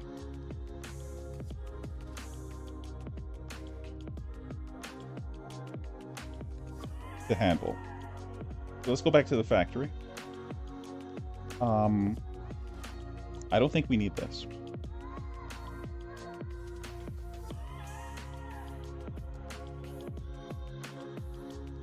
Because we basically just made this on mirror. So now whenever a character or player is updated, it will still play itself like as if it's inserted. And so this will just check for the player and it'll spawn stuff as needed. Same thing with the enemies.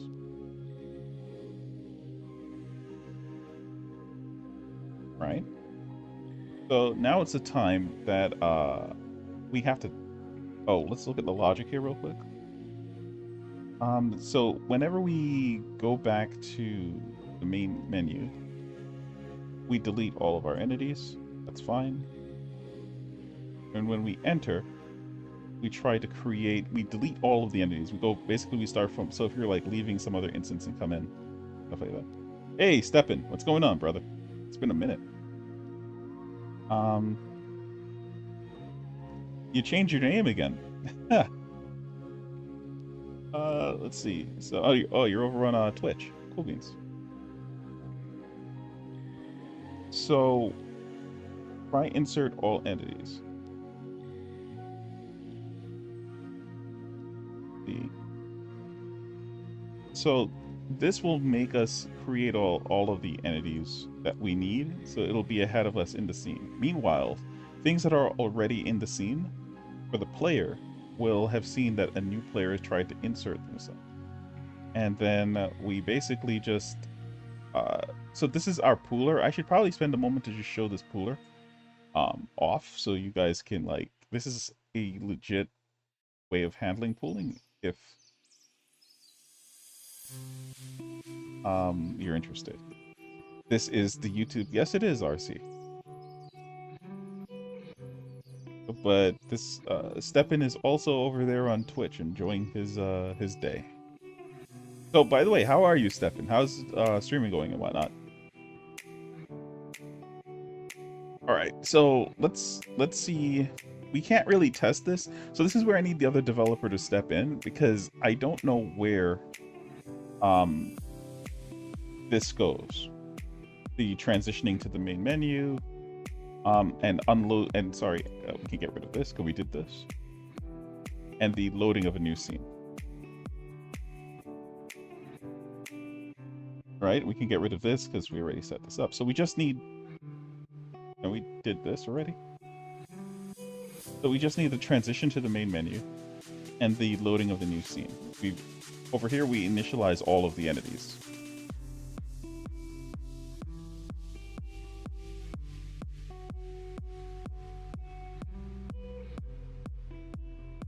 So it's a lot of fun. The audio is never ending nightmare. I can never be happy enough with it. I hear you. I also hear music. I don't know. What do you mean by audio? You mean like your mic?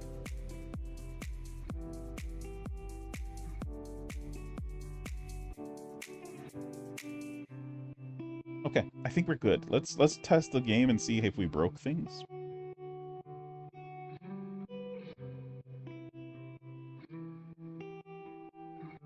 Pretty sure we broke things. I just need to make sure that we didn't break any connections. Like, we have 58 calls here, which usually means that we're good. Okay, awesome. Now, this should not retain information. Should still be... Yep, okay, awesome. So we're not retaining information between sessions. Good. That is a good sign, because we didn't hook this up to the server.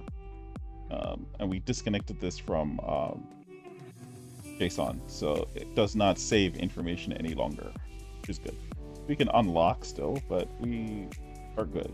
We got this far, which means that we haven't pissed the server off.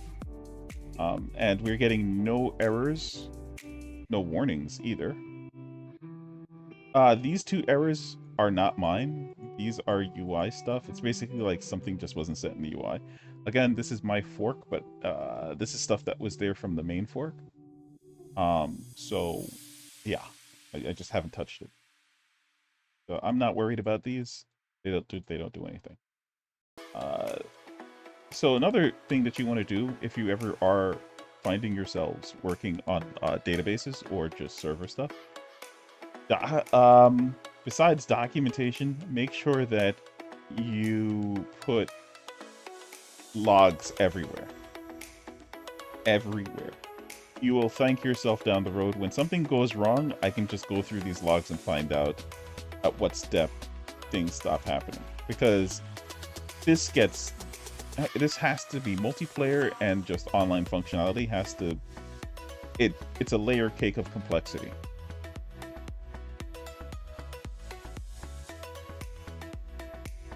Just getting the compression right, always listen back and want to tweak something. I hear you. I think that's the same way, sort of, for me. It's like sometimes I listen back and the sound is just a little bit too low, kind of thing. And then I increase it by like 5 decibels and people are like, whoa, it's way too loud. And I'm like, okay. I'm not sure. Everyone has got their own settings. It's just finding a happy place, I guess.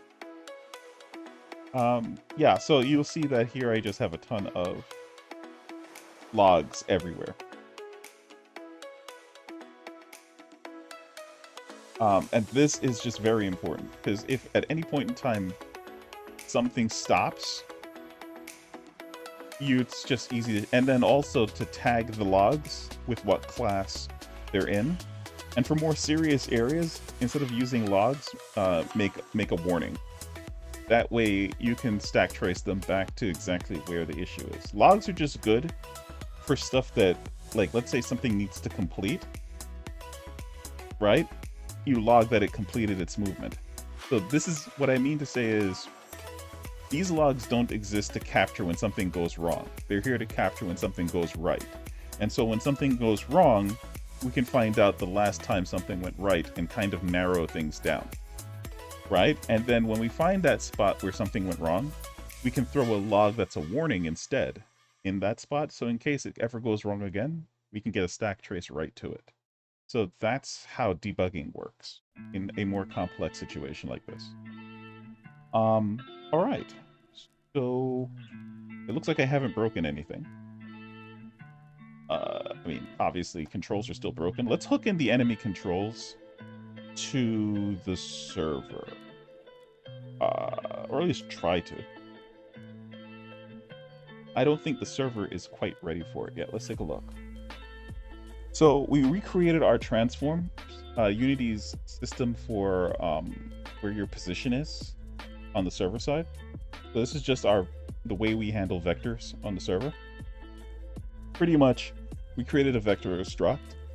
We gave it an XYZ, and we just created a whole bunch of these static bypasses, right? And operator overrides. So these are operator functions that it doesn't already have. We just assigned it operator functions.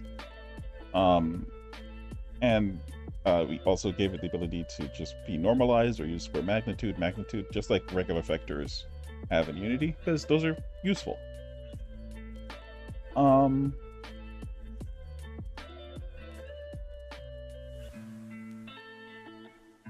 Okay, so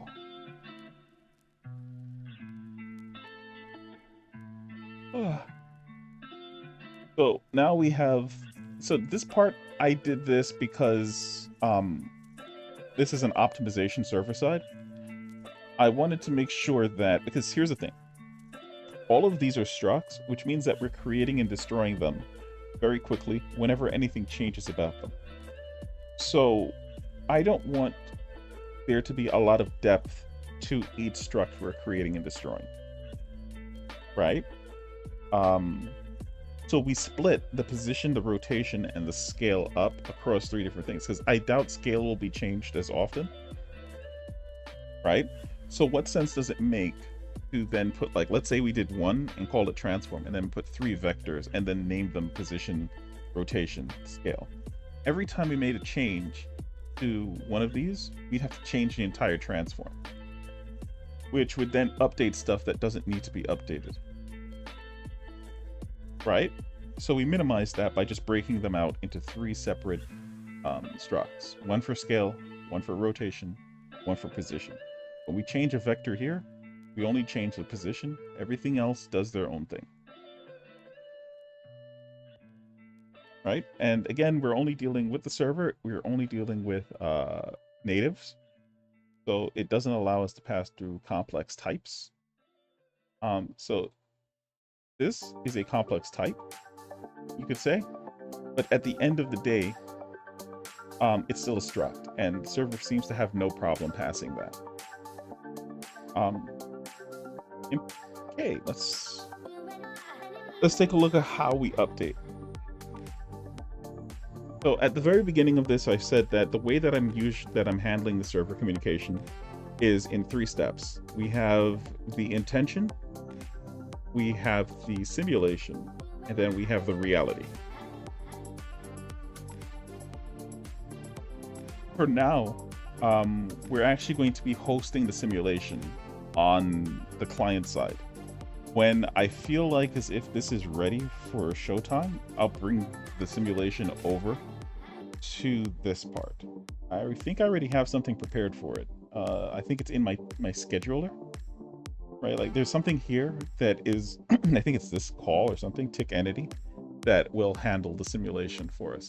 This is basically a player loop, and every couple of seconds, yeah, every So these, I think these are like, yeah, they're microseconds. So this right here is 1 second. 1 million microseconds is 1 second.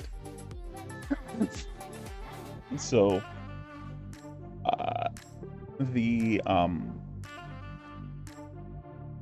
the idea is that we are basically running a player loop here that is running the simulation for how these different things operate.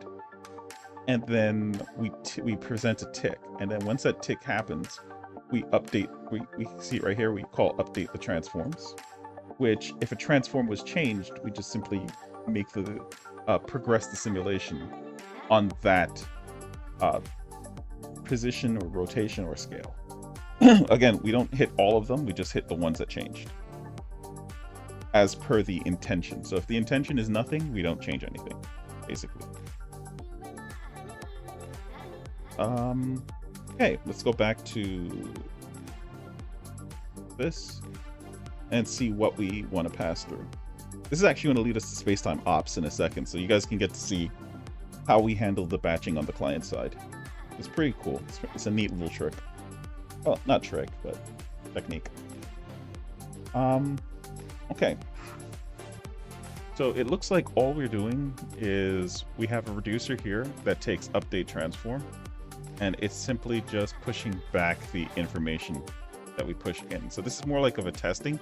So this area wouldn't exist the way that it exists in the future, but this is going to have our 3 separate methods, one for rotation, movement, and stuff like that. And it's just going to do as I've described already.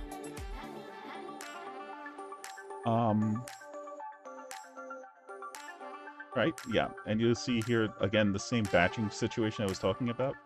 Reducers operate in sequence. These calls do not. They operate as they're called, yes, but they'll operate,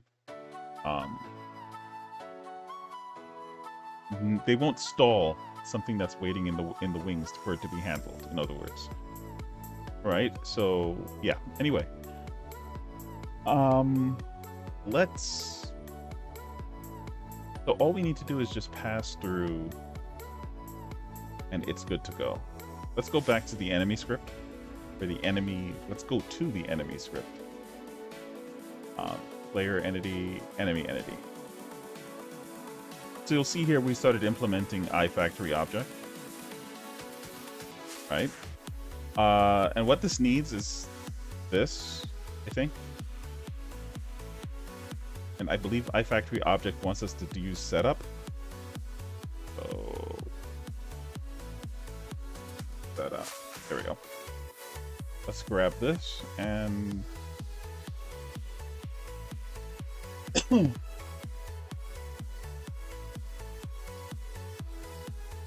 holy cow, there we go. What a deck. Okay.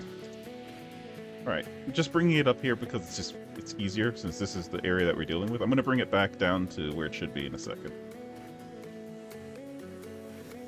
Okay, so I don't know if I showed this part as I was talking about the factory, but I did show how to make this pattern, I think a couple days ago when I streamed about the blueprint for making abilities. And I used this pattern when dealing with the event bus.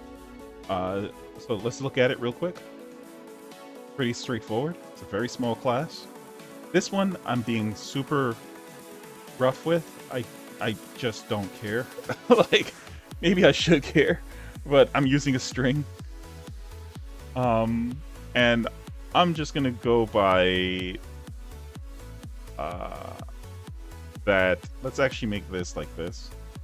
I'm going to make my own convention for this, that all strings that are entered are in common letters, so no capitalization. Right, that should limit our typo capabilities by a little bit. I mean, I could make an enum out of it, I just don't want to do it. That's what it really comes down to. I don't see the need for it right now.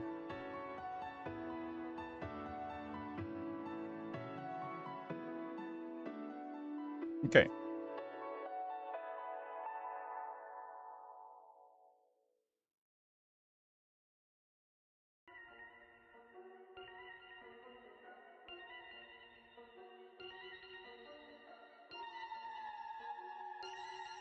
So now we're going to do something like this. Public static.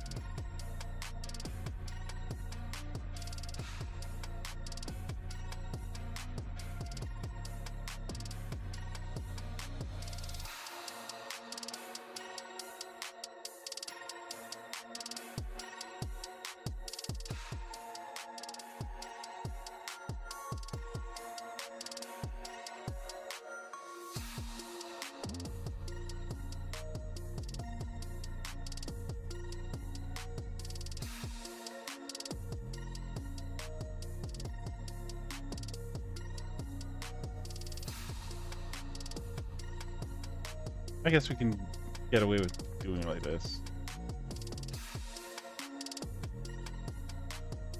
Ah, there we go. We can have one for the player also. And so this is going to just have, again, I'm just going to fill in. So there's a lot more going on in this class. I don't know what is in this class to any, I feel, detail that would be authoritative enough that I'd be comfortable making grand changes to. I understand the premise of things. There's some pretty conventional stuff happening here, right? However, I can't really speak to how we should be handling it. So this is actually not going to work like this. This is going to work like this.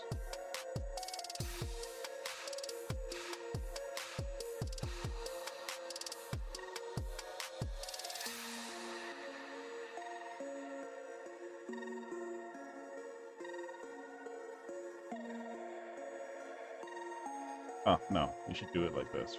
And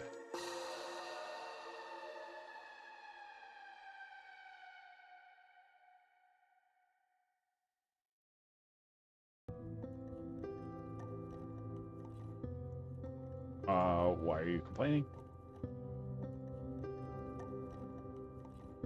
We'll return a fragment. Cannot implicitly convert type. Oh, entity. Whoops.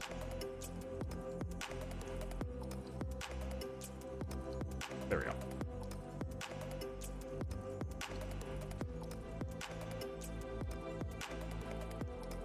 Right? And so we can do something like this.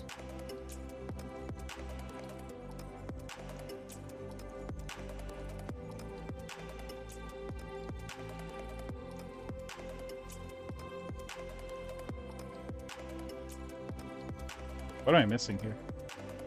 Ah. There we go.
I think we can do it like that.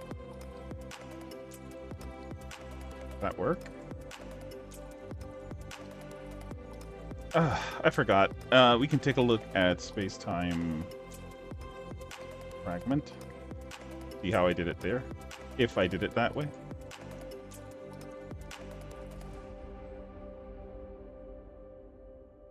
Oh no, we use server reference. How did I do it inside of server? We didn't. Where's a place that I'd use this pattern? I think config. There's a configuration or something like that class. Bootstrapper, maybe? Bootstrapper config.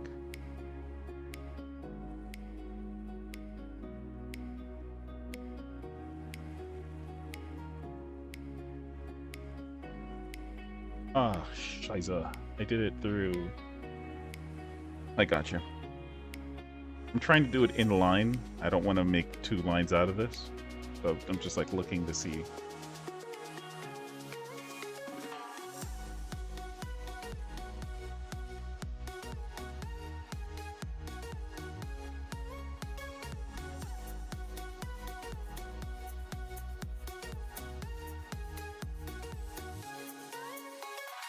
Oh, I think I see what I'm doing wrong now.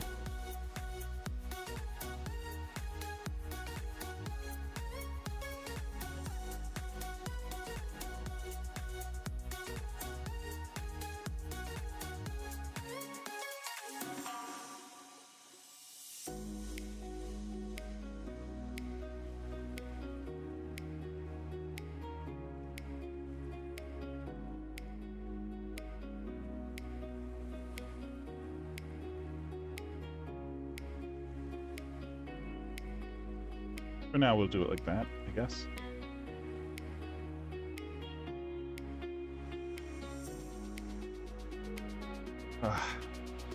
Enemy. There we go.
Hey, Nepal, I haven't seen you stream in a while. I think it's been a couple days now. Usually I see you streaming like almost every day, basically. You taking a break?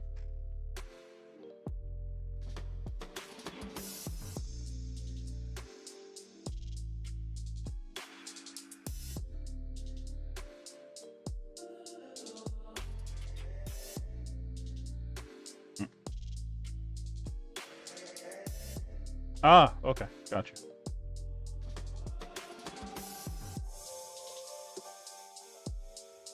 Gotcha. So you don't dual stream, you just stream exclusively on Twitch now?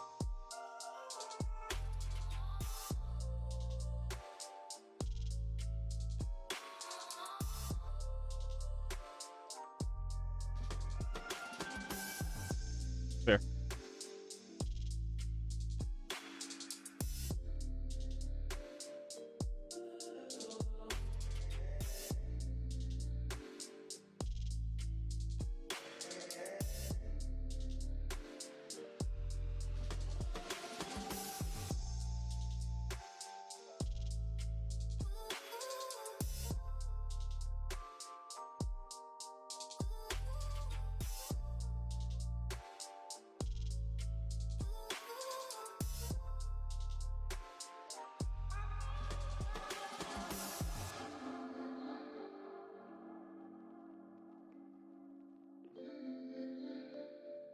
What do you mean?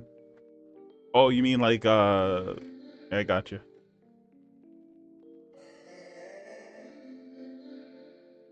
Yeah, that's what I mean. Like, I haven't seen you do the Baldur's Gate stuff in a while.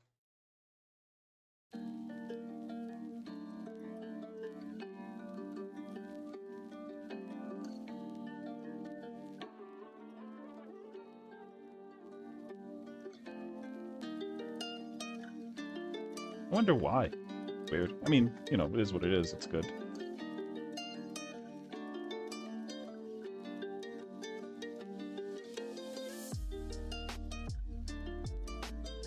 Ah, wait, can I do this?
Okay, that looks like it's what I want.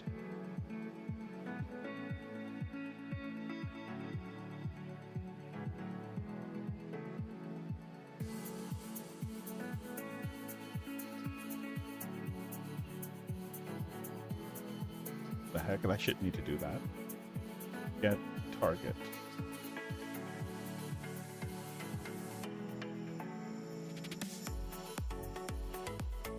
All right, let's move this over to my helper. Oh, utility. Utils.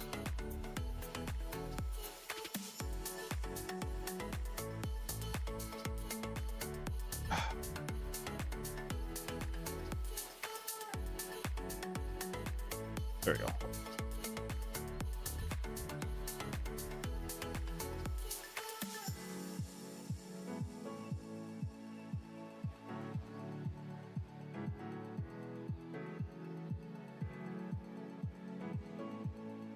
The type T must be a reference type in order. Okay, gotcha.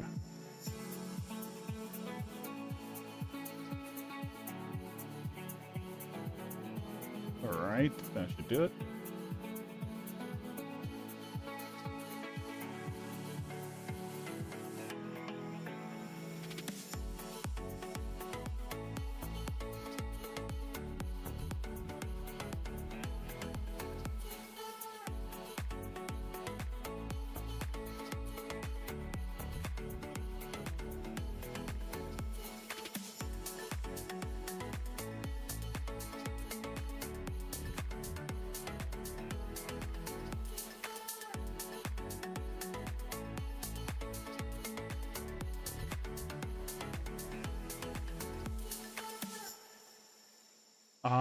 What was this now? Yeah, remember yeah, okay. I keep getting interrupted by people asking me to run errands, not their fault.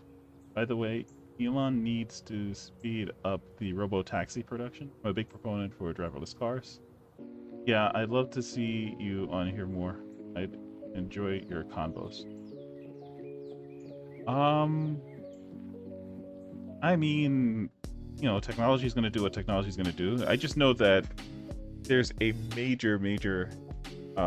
there's been major shakeups in that market, and it's one of those jobs that that people do that is really, you say it's low skilled, but it's like every other thing, right? It's gonna really impact a lot of people. Like driverless cars, if it becomes a major thing and people start, that is going to be a massive inflation in the amount of people that are going to just throw their cars out there and say, hey, you could lease my car for this to go from point A to point B.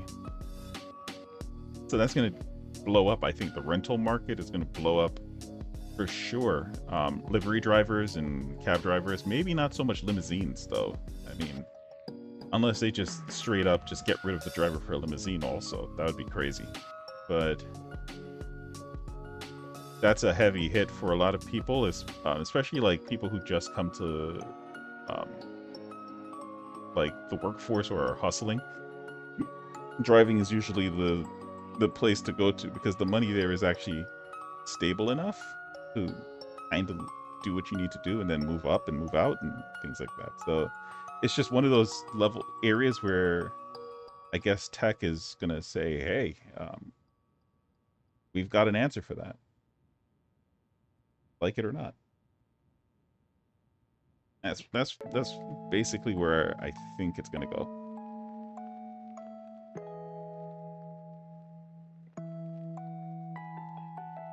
We're trying to do two different things here.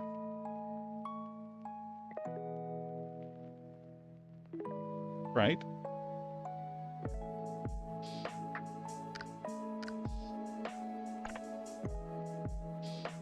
So now that we have this, go back to doing this. Now let's see, enemy.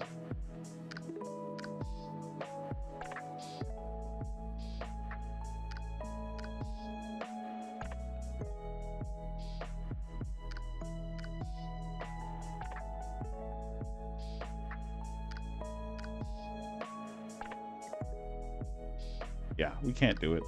I tried, bros. I tried. We can't do it that way.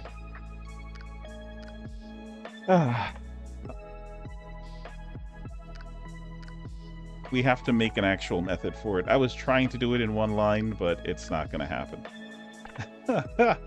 We tried.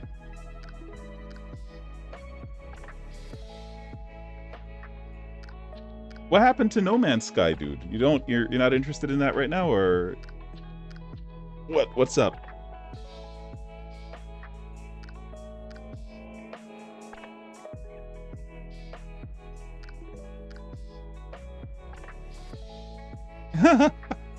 Is it really a break if you play it once?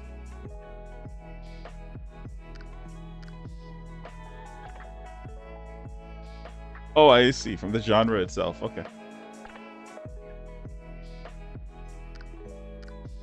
Is No Man's Sky is kind of, I guess. I mean, you know it because you played it, but I'm not sure. Like, it's got a lot of different things going on to it. The problem is that the game is so freaking, it's so much happening, I'd say.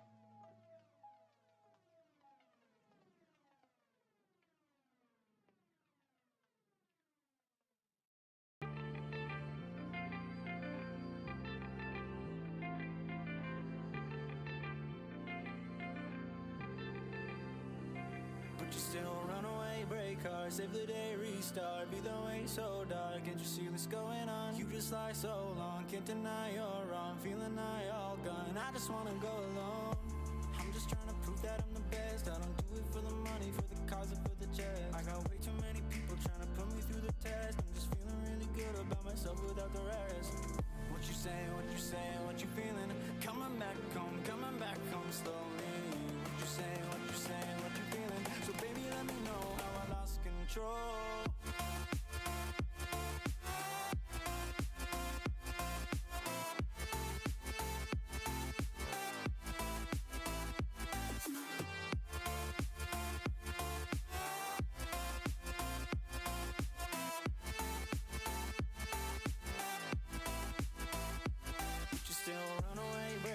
save the day, restart. Be the way so dark, can't you see what's going on? You just lie so long, can't deny you're wrong. Feeling I all gone, I just wanna go alone. I'm just trying to prove that I'm the best. I don't do it for the money, for the cause or for the chest. I got way too many people trying to put me through the test. I'm just feeling really good about myself without the rest. What you saying, what you saying, what you feeling? Coming back home slowly. What you saying, what you saying, what you feeling? So baby, let me know how I lost control. What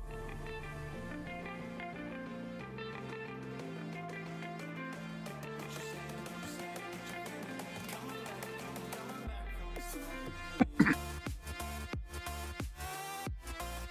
So we can get away with this because this is a weak reference. So if this enemy object ever destroys itself, this reference goes null. So that's how we're setting this up, right? So we can now pool this object, because this is a game object. We can now pool it, and it will come back with nothing here, and we can just reinitialize the same object over and over again to look like different things or be different things, whatever.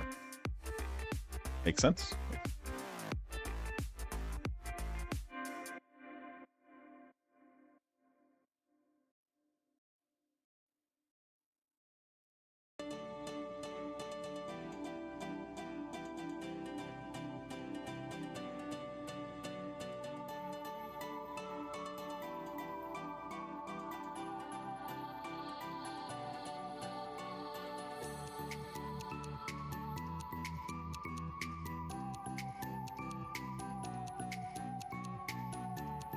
There we go.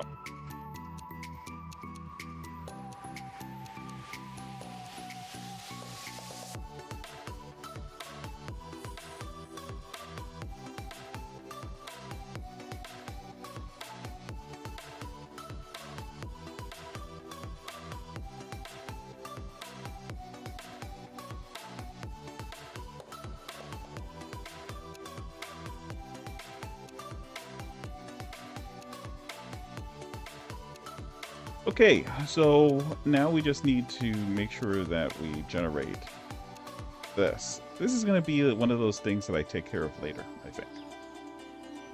Right? Because we kind of already take care of everything that we need right off of the bat. We can just do this.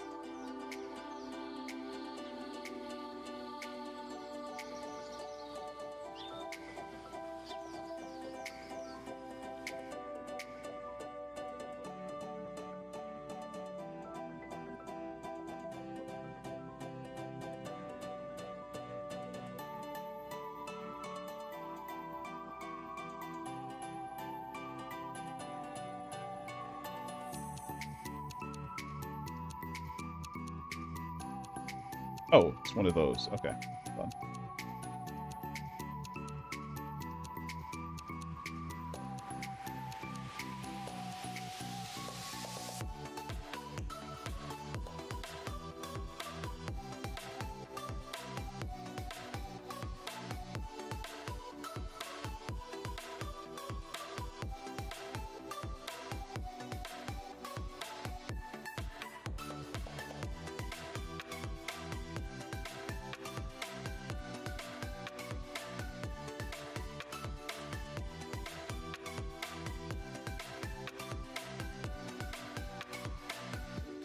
Or we could just put the abstraction inside of this. What do you guys think? I think that's fine too.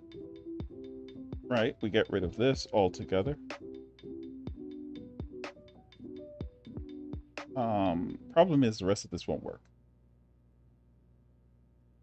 So let's actually...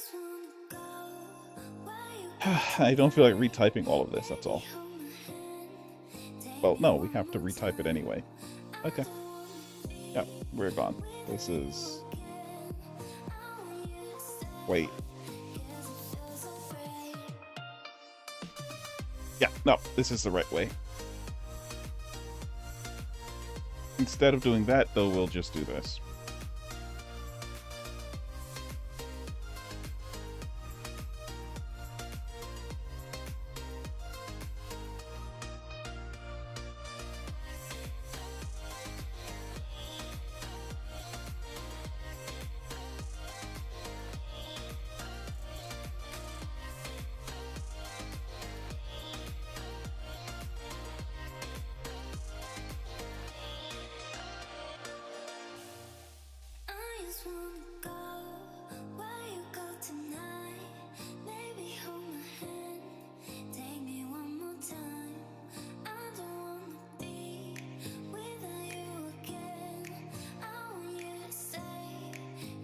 Right, there we go. And over here,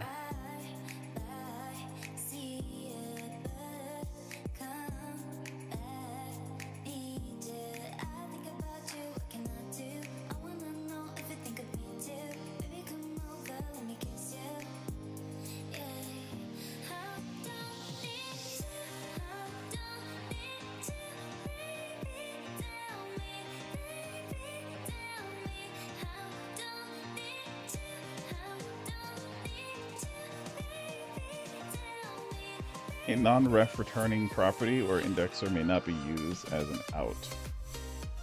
Okay.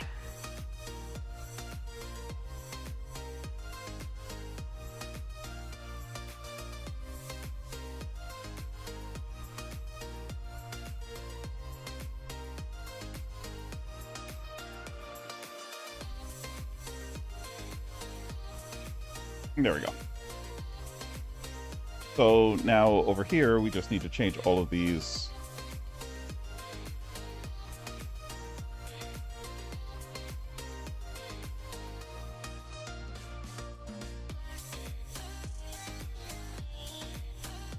There we go.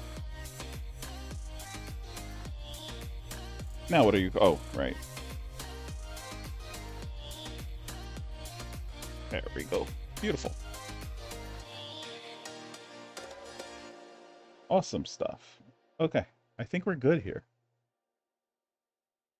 Factory data.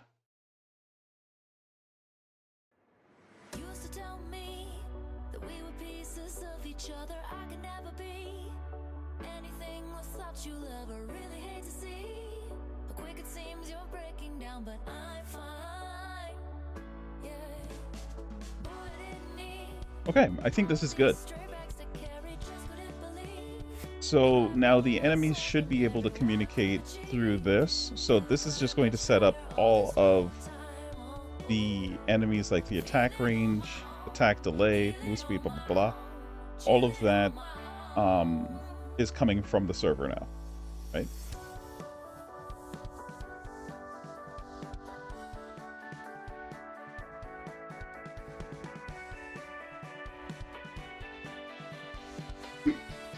Okay, so now let's go down to movement.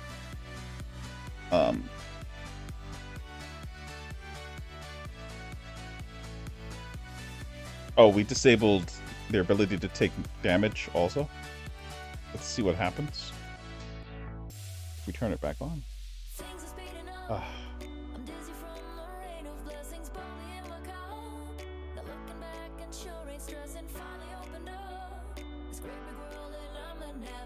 So let's do some pseudocode here because we're going to want to do this probably this week. I want to try to get this done. FaceTime mirror damage. And we're probably going to want to pass through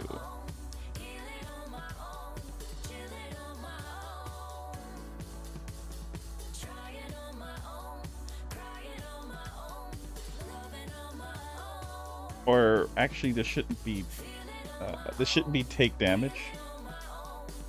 What this is going to want to do is tell us that something took damage, not how much damage was dealt or anything like that. Right? The server is the one that has to calculate all of that. So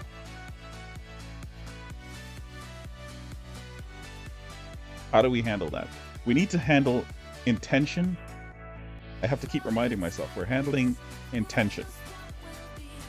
So this is a result area, not an intention area.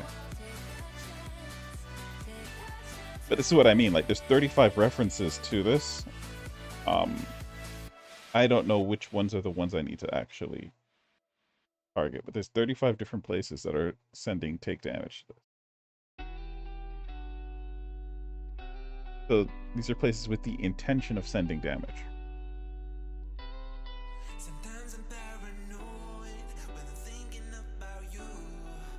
But this is an enemy entity, so really there should only ever be one place that should be sending damage to this, and that's supposed to be a manager, or the player, I guess. there should be a manager between this and where it takes damage. That way you can just hook into the manager in this one place and say, boop, gotcha, done, moving on. But no, we have 35 different friggin' places. Okay. And some of them are connected to ticks and all kinds of good stuff. I mean, it makes sense in a way. It does.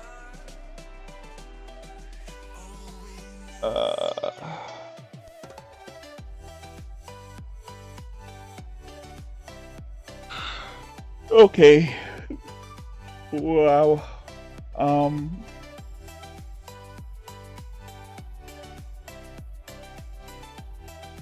Holy cow. This is problematic. That means we have 35 different places we need to hijack. Take damage from. Okay. Because this is a result place. Like, if the information that was passed here was actually the thing that was doing the damage, we could work with that. But this is the, just, you know, stuff like that. So it's like, oop, you're done. We're. Alright, let's take a look at one of these places. Flying arrows. Flying volley or flash volley override. I think this is an ability, probably. Yeah, it's a ability. What is this? Player ability actor?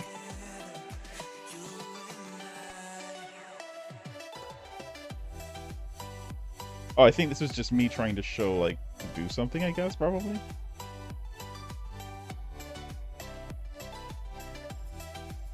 No, these are all hooked in, so... At some point, he made... Oh, I think he was telling me about this. So, at some point, he intended to do things using polymorphism, and then, like, it fell apart. I think that's what he said. So, yeah. Yeah.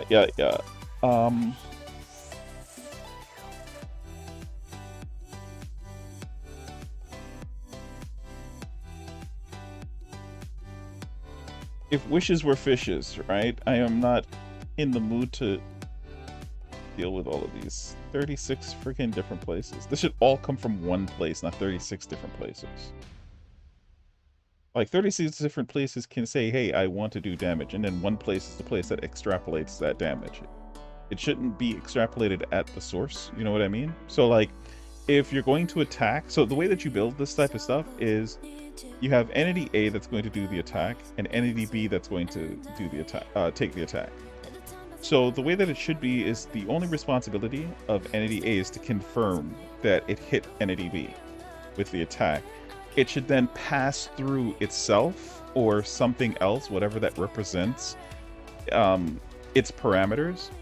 And then you have the middleman, which is the manager, that's going to extrapolate from that its information. This forces good design, because now when you have a manager that's looking for specific information, that means there's a contract between you and that manager class, right?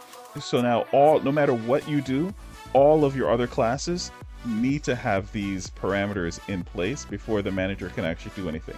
Now you can get around this using that pattern that I had showed before a little bit, which is this factory data, where you can technically just pass anything that you want in here, and then that manager or whatever it is that cares about it will be able to handle the data as needed. But you have to be very picky about the kinds of data that you're putting in here, right? And generally in this case, you don't want to do that anyway. So we should have just been passing an object, both objects in, let the manager figure out how they interact, and then pass the result onto the object that should be absorbing the damage. So the result part is perfectly fine, right? Like over here. This part is fine to look at, but before we get here, this should be coming from one place, and it should just be the damage manager. Right? There should be 35 different places telling this how to take damage.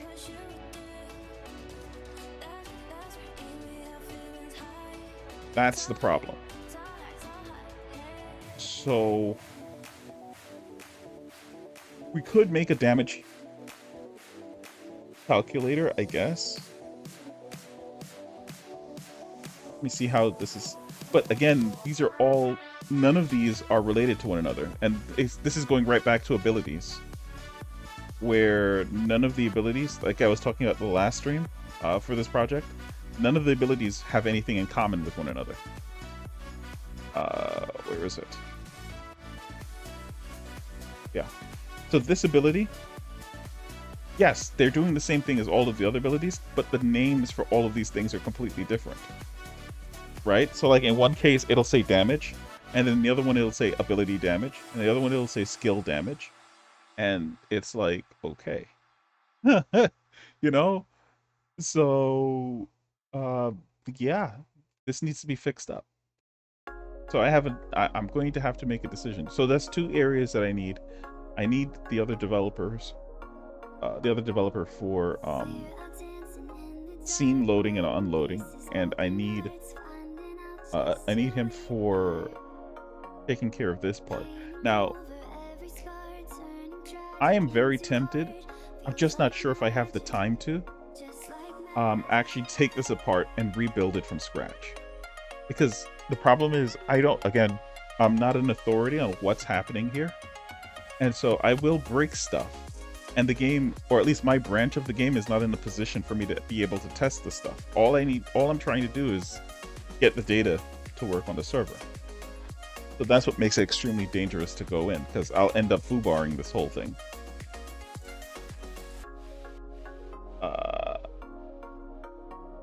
Trying to innocently enough just get this data to be centralized. I could give it a shot though. Right? Like I just don't want to push yet, because I want to push when the server side that I've implemented already is stable and it's running. I don't like pushing unless I have a running project. Because if I pull, I want to pull something without any issues.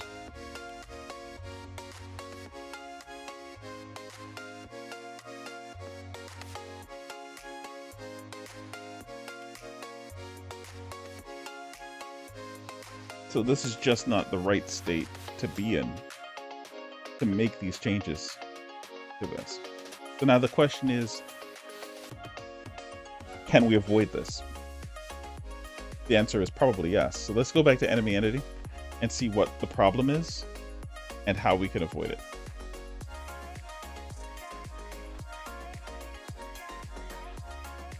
So we're trying to do minus on the life here. Right? And so the problem is that current life is a read-only at the moment. Let's go back up to current life.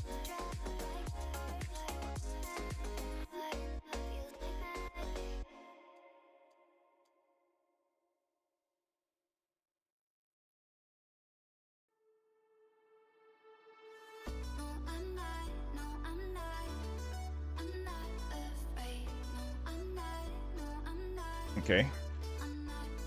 What are you crying about over here? High damageable? What the heck? Okay. That's weird. So it is supposed to be read only. So why is it being... what am I missing here? Why is he trying to subtract? It would make sense to do this. That would make sense. Maybe I'm the one who made that, because it was working before, so maybe I'm the one who changed that. Maybe that's what it was.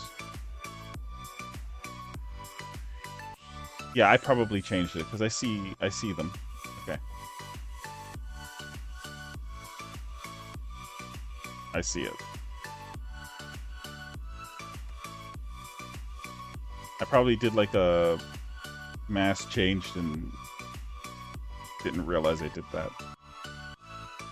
Okay, so that's damage. Guess we can do this also. I'm not sure what that's going to do. And okay, So now on awake, we have all of this stuff.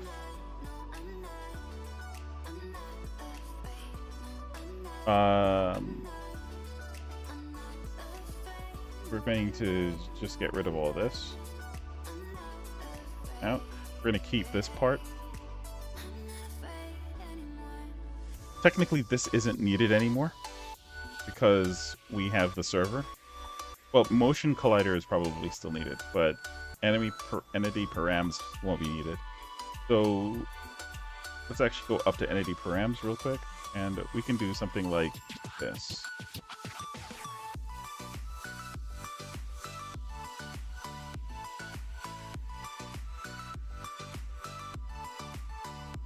For enemy.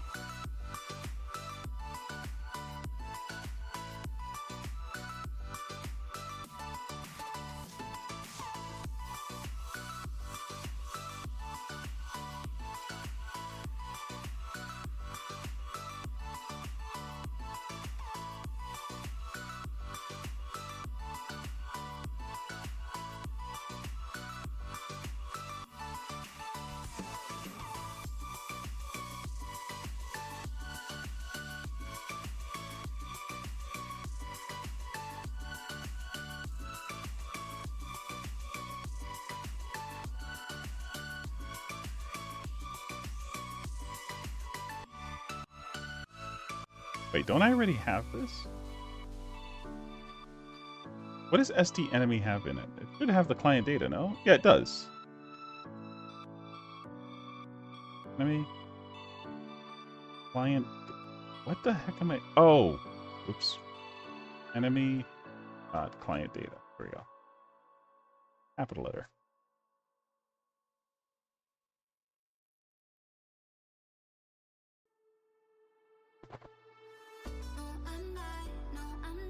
No, I'm crying because there's 36 freaking places that this needs to be changed. So instead of one place. But it's not really crying. It's just pointing out when you realize that you're going to have problems down the road. Because if you try to refactor 36 different places, you're going to break something.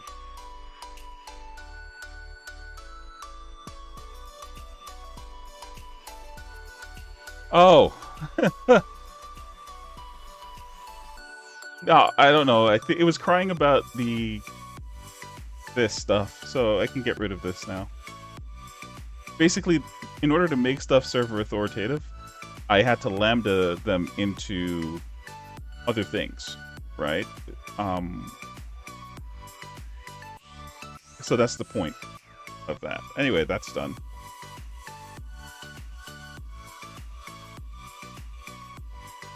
Okay, I think we're good.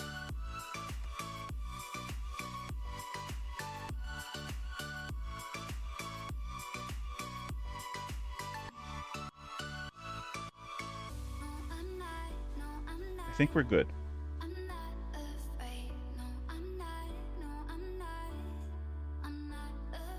I think we're good. I think we're good. I think we're good. I think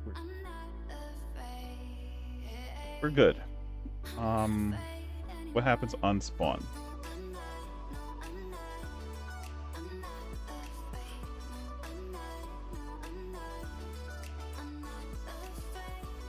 Right, so this is happening server side now. I think, right? I don't think so. Yeah, it's not. What about update timer? We're good.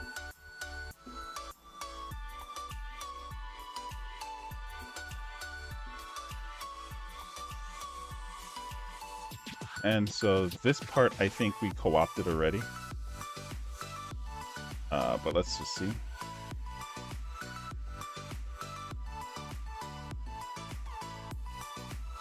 Okay, good. So we don't need this. We don't need this.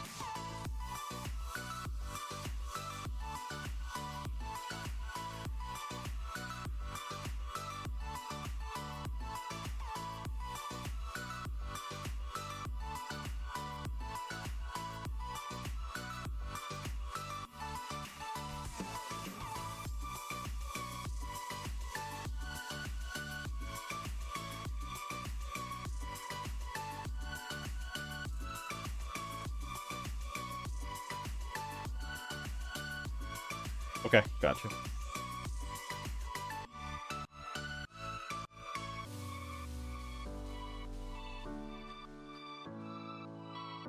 I think the enemies should work now.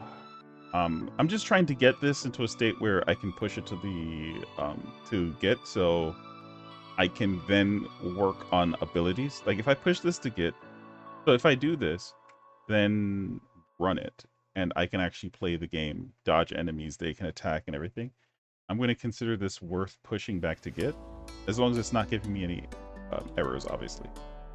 And then I can myself, I will take care of the issues going on with the abilities, like doing a complete overhaul on the. Hey, what's going on, Sarona? Good morning still. It's still morning for me. 11:33. All right, let's do that.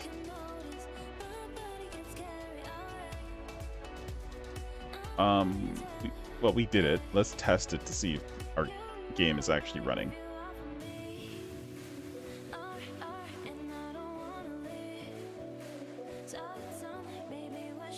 Evening. Are you in... You're on, like, what, GMT plus 5 or 6, maybe? 7.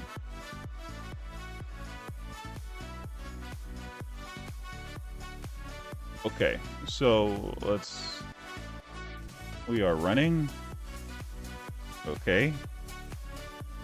So the server is doing its thing.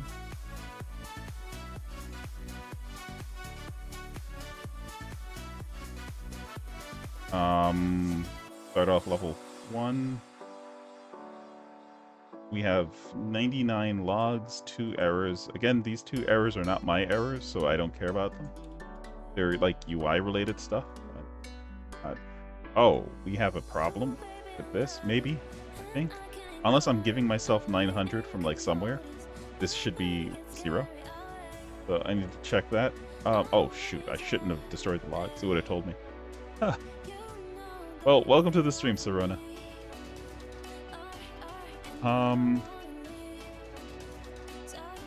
Okay. So let's play. I think I need to unlock stuff again.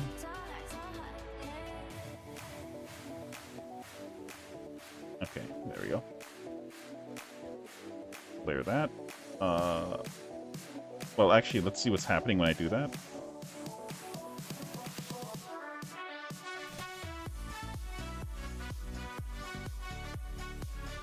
Okay, good.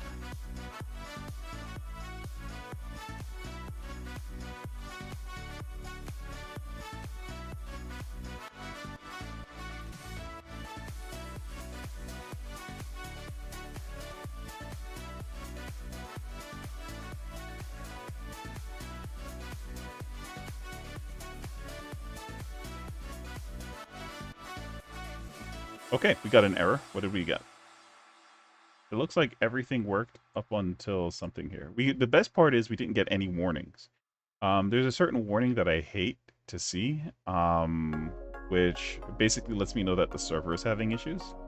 But we got an error, which probably means that we got something... Oh, okay. I know what this error is.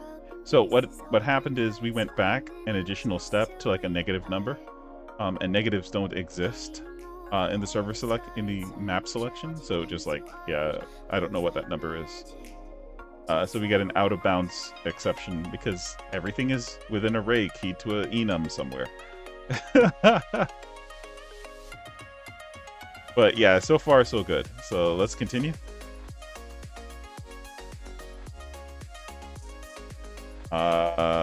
Hitting enemies heals me, sure. Okay, we got 3 issues. What did we get? Enemy entities are all ticked off about something. They're ticked off because they don't have a reference. And they don't have a reference because we haven't actually spawned them. So this is what's going to happen if you try to play the game offline, I guess you want to say. Since no enemies would spawn in this situation, they won't do anything. Where are they? I mean,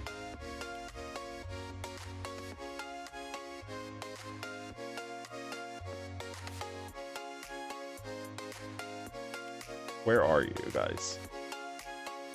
Oh, bother. Okay. Yeah, there they are. All right, so let's be clever.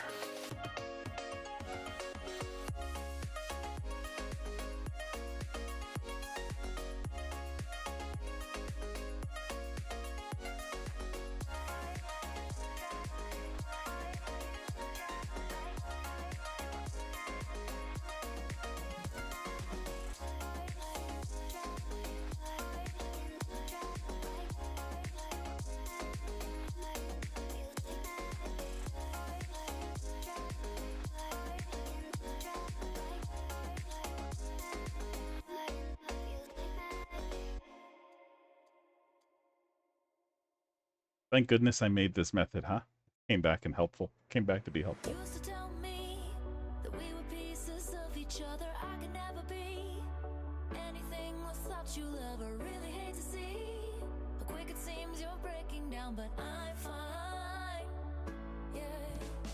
Boy, I didn't need Good. all of these stray bags to carry. Just couldn't believe a lifelong less ordinary. What I could achieve. Thank you, Serona. This is a Europe CET +2. This is a collaborative effort, so there's a couple really awesome dudes that are behind the scenes doing their thing on this as well. I'm just working on the server implementation for the most part. It looks like I'm going to be doing some refactoring on the client-side code, though, deeper than I thought I was going to have to deal with. It looks like we need to overhaul the ability system a bit. So, yeah. Yeah.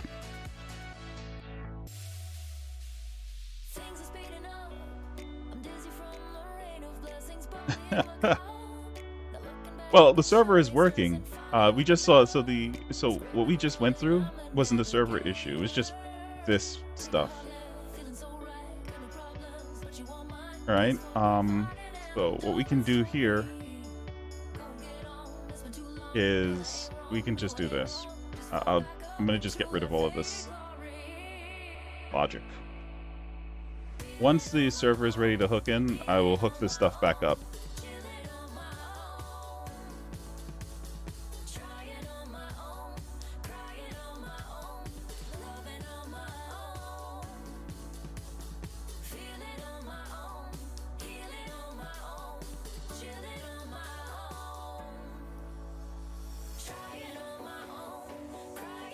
So this will make stuff work client side. We just need to make sure it initializes on spawn, wherever that is. There it is.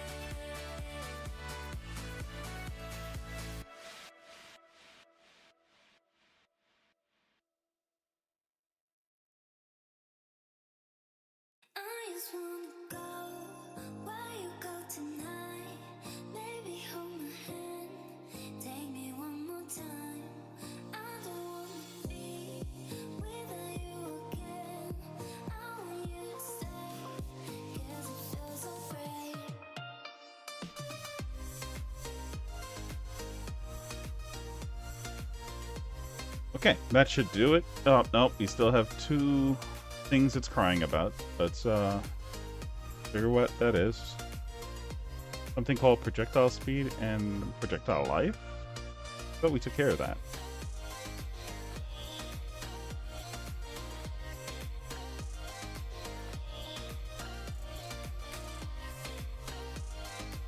Proj? Oh, gotcha.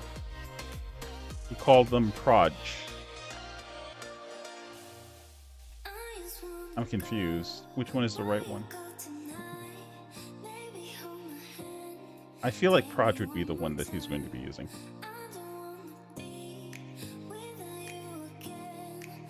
Like, this is just the nature of programming. You're gonna shorten it as much as you can sometimes. When you're at 3 a.m. coding, you know? Gotta go for a walk now. Are you still streaming in an hour? I will try to be around, yeah. I feel like my brain is still functional, so I'll be around. Programming is like writing a book, but when you miss a semicolon on page 150, the whole book makes no sense. Yeah, compilers do what compilers are going to be doing. Have a great walk, Serona.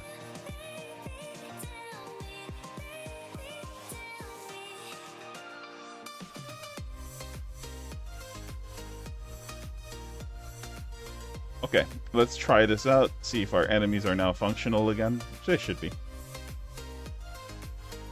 But they're no longer... So a part of it is we can't even really implement that. Like, we have to go through it in steps. So the first step is going to have to be instantiating, or the factory. The factory is ready. I have my hands kind of tied now that I look at it. Like, I can't move forward until the factory is ready to start spawning these entities. And then once it starts spawning the entities, then I can hook in the logic. So you know what I mean? Like, the enemies being spawned by the client is kind of pointless in that way. Because they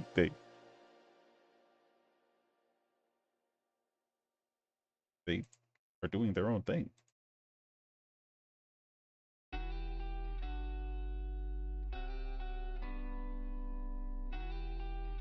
Okay, so far no issues. What are you gonna cry about? Nothing so far.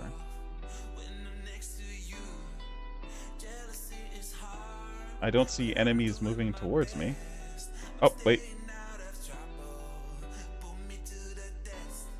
Crying about damage zone set active.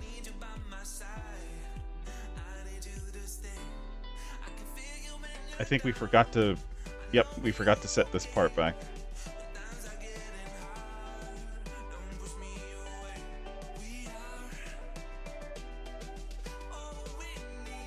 No, it should have set that up. What is it crying about?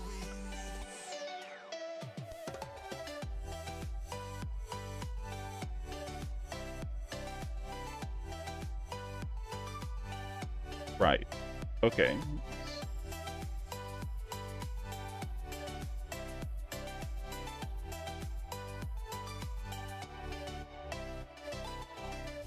Okay, yeah, that would cause a problem. What else? I think everything was coming from enemy entities.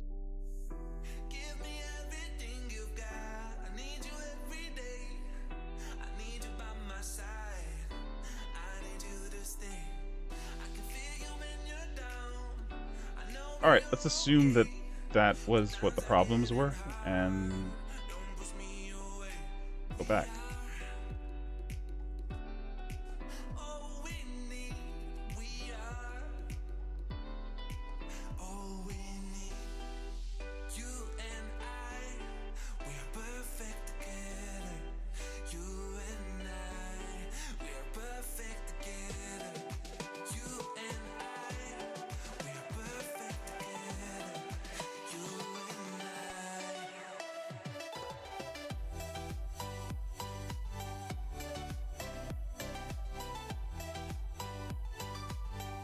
Ugh, okay.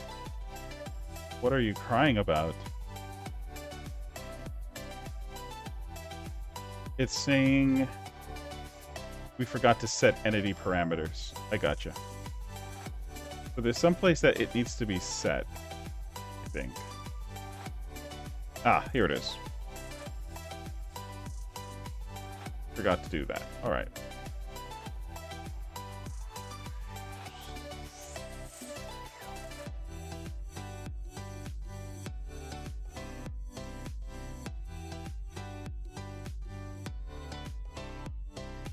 Okay, let's try this again.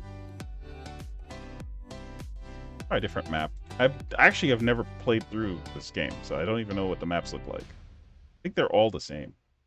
Or at least I'm getting all the same. I think that this build has just this map, if I remember correctly. Okay, so it looks like enemies are functioning, sort of. I can attack them now.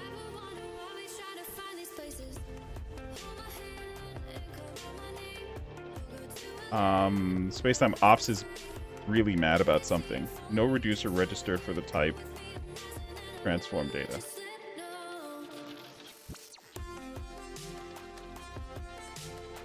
Yeah, because we disconnected their movement in other places. That's this thing that's crying right now about transform data.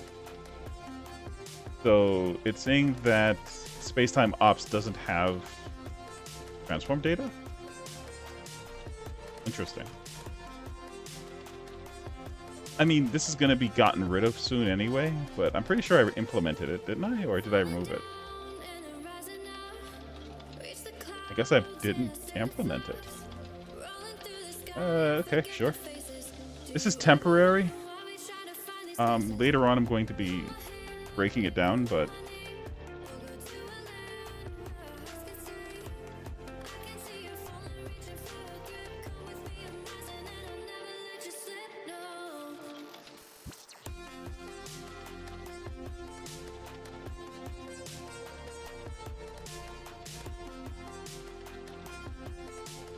How do we want to handle this? I think, yeah, register the latest.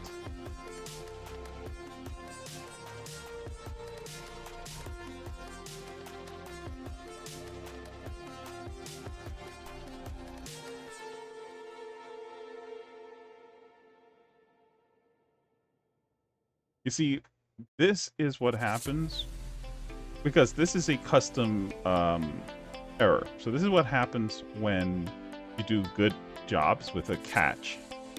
And it's useful. It's just very useful. But being able to tell exactly what you need to do.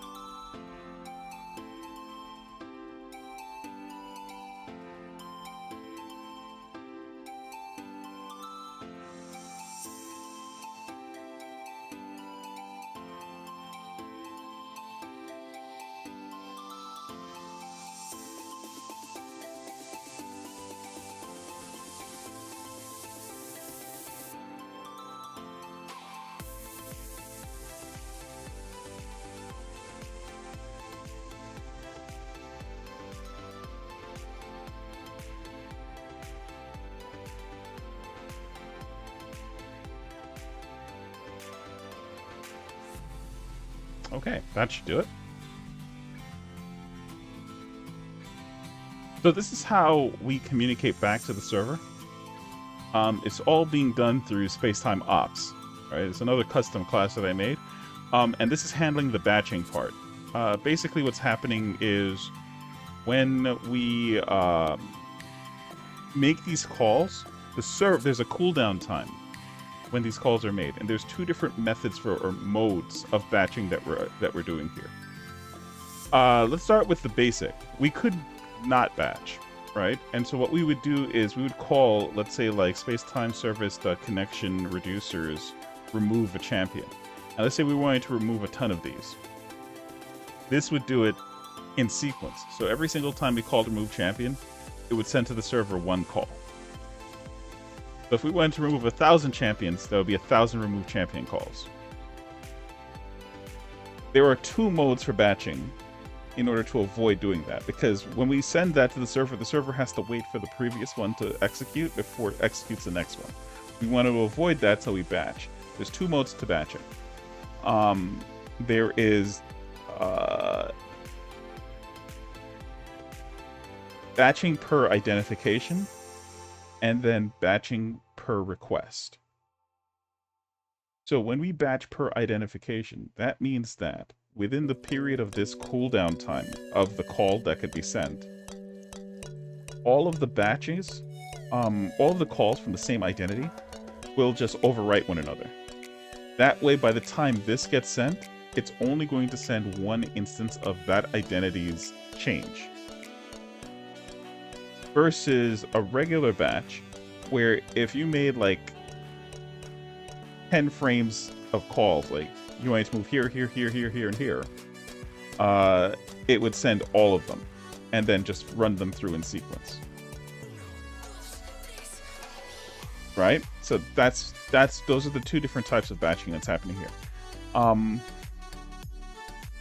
So effectively, this is nothing more than a static class, this whole thing. It's a little bit weird to look at because there's a separate class above it, and the dictionaries are pretty hefty. But it's all called Spacetime Ops. It's got its own documentation as well. There we go.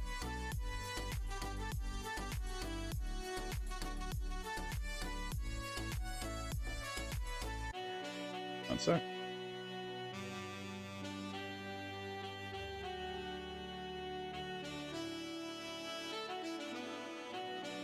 Oh, interesting.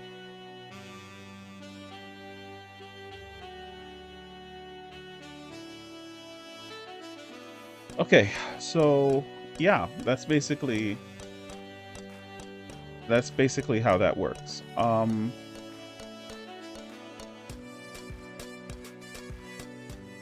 Okay. So what do we have to do now? So we should have gotten through that. It should no longer. So the enemies, it just gave us something also. The enemies will not move. So let's make it so the enemies can move. Enemy entity. I think it's all the way at the bottom.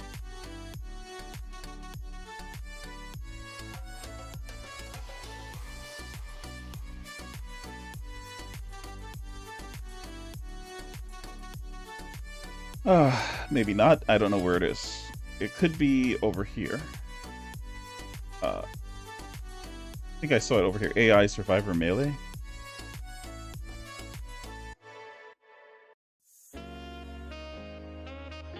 Apply repositioning. Force repo action. This looks kind of like what something would be. Move target to position. SD. Okay, so this is space-time code. So this is the callback from. So this is like all ready to be taken care of. But we're gonna bypass this for now.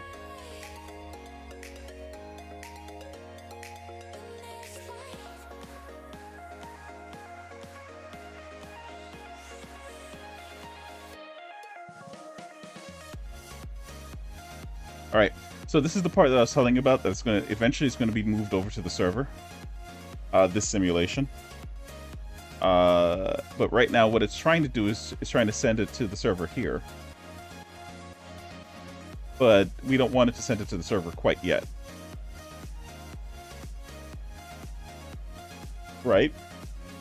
Instead, what we want to do is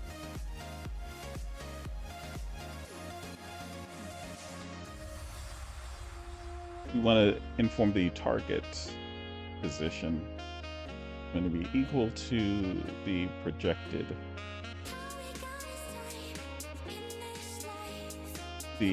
position. And we'll also do the same thing with the target rotation. Odd, we don't have a target rotation.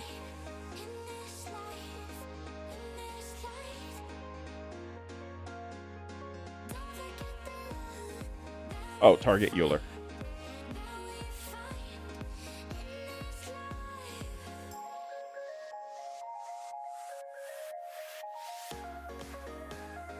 Right, and I think that's it. I don't think we mess with scale at all. So that's going to be it. Let's, so this should now move. Get this character to move. Or enemy to move.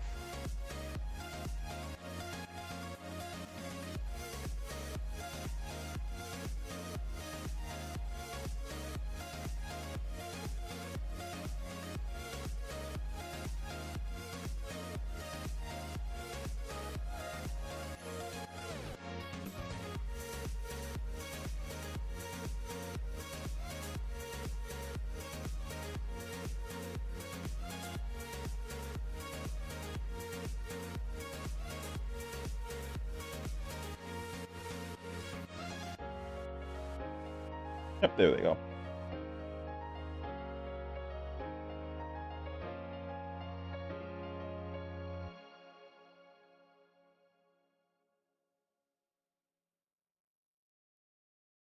Okay. I think this is the only level I'm going to get because the other developer was basically he was making it so this is like the last boss's stage if I remember correctly or something. So he was working on this and so it's like set to only come here. I think, I don't remember. But yeah.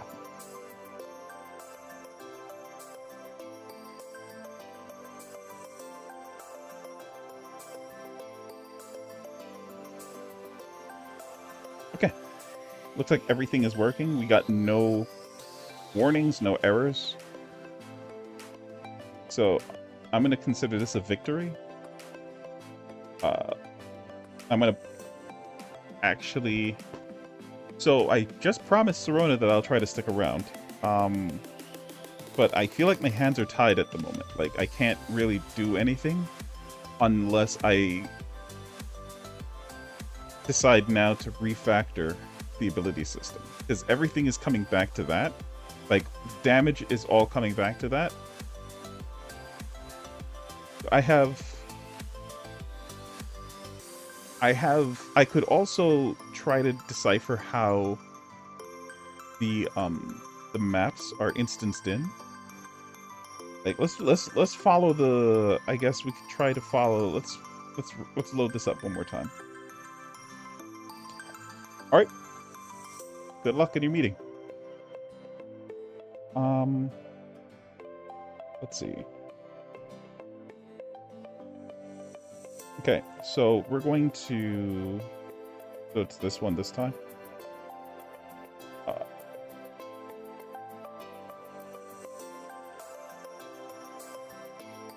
Sure.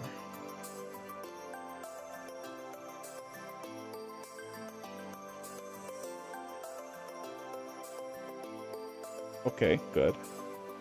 Just checking the indexing to make sure it's not going to throw that issue again. Alright, so we just need to find out what this is leading to, the embark button. My worst fear is that this embark button is entirely, like all of the mechanics of it is entirely handled by pressing the button. That would be my... I swear to you, if that's what's happening. Oh, man.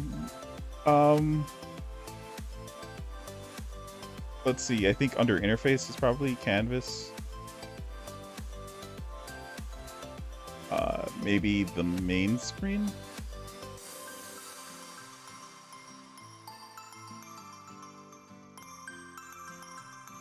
Wait, maybe I could just do this.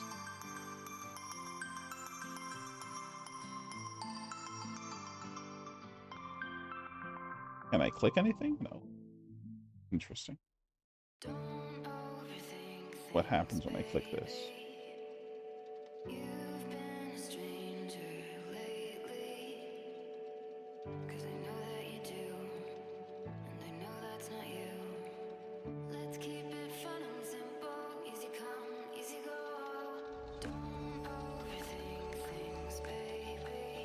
There we go. Okay. So first we check the buttons to make sure if it's not a button click that he has set up on the inspector, because we would never really see that until way later. It looks like he did.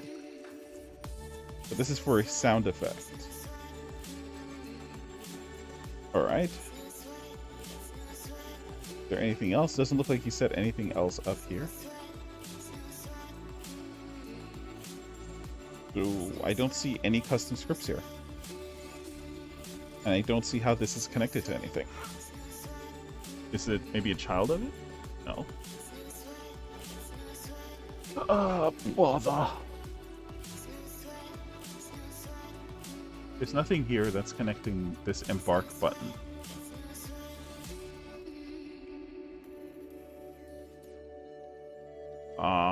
And I don't see any custom script on this.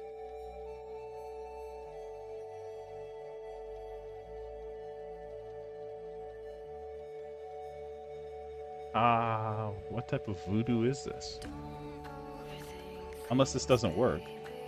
Oh no, it works.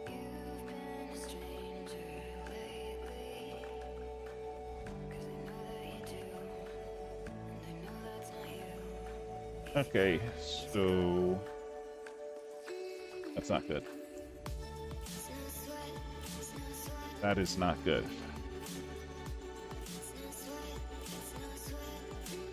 Oh, maybe there's a script named Embark. Maybe that'll find. Nope, that's mine. Start scene. Load. Nope. Scene.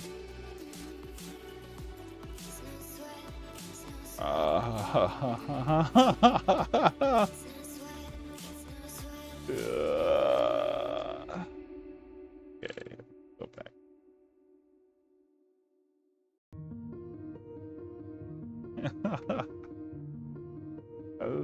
I don't. Brother. Maybe it's under. I think he has this. Maybe it's like something happening there. Oh, I think I understand how he set this up. I think I get it.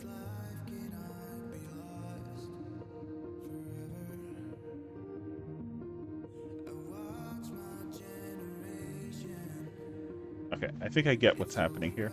So we have this.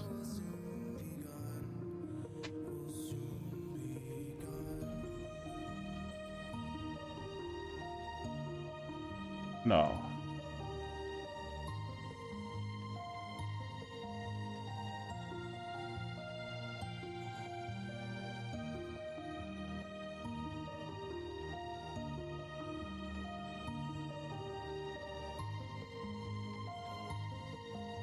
Maybe the entire thing is like a button?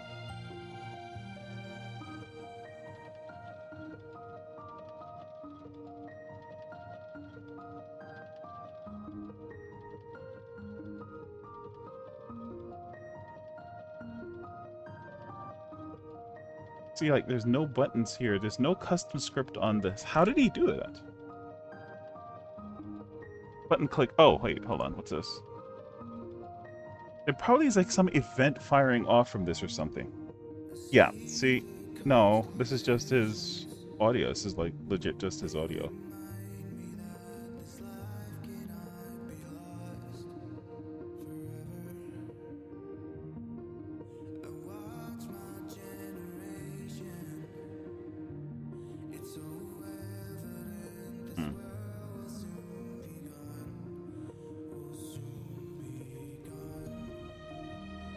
Like, I'm looking for another custom. So it's obvious that he uses this type of method for dealing with it. So where is the other custom script? Because I'm pretty sure I've seen him use button before just for the cosmetics, but then there's usually like another script that would do like the listener thing. I've seen that. Like I've seen him do it before. I just don't see it. Where is the script that actually is controlling the navigation?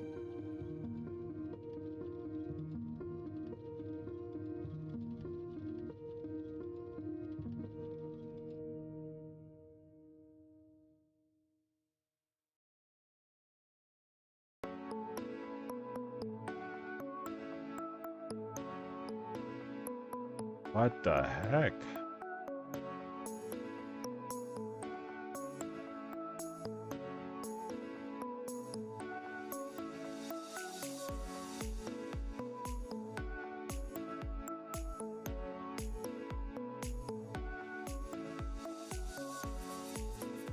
Oh no. Okay. Whew. All right. Okay. Let's see if I can get him on. Maybe he's available.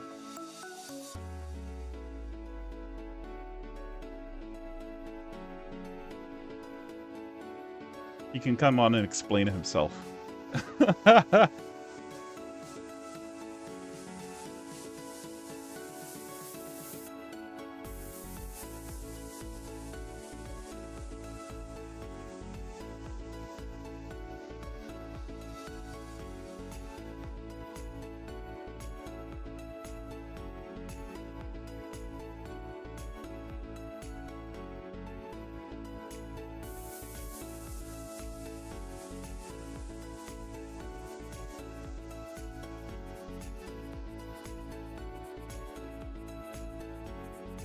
I guess he's not available.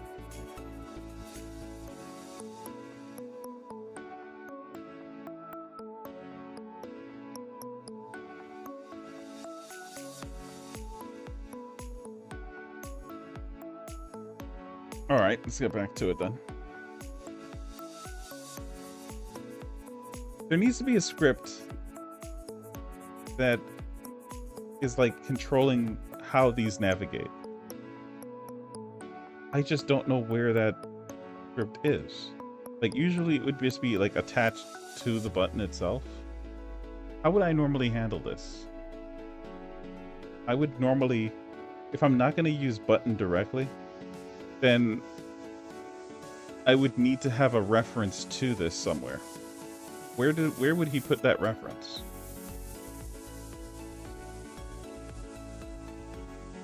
He has this system script, right?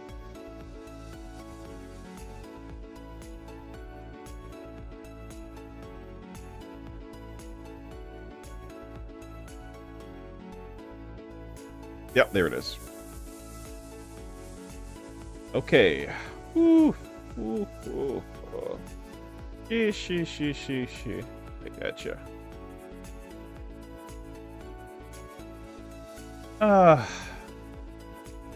Okay.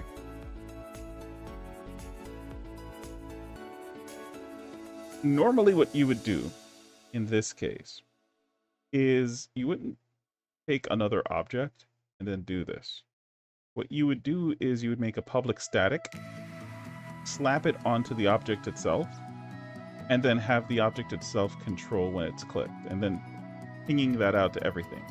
And so if you wanted to have like a manager over here, what you would then do is just have it subscribe to that static call. Because what can happen is, let's say for some reason the project changes and you change this, now you have to change it over here.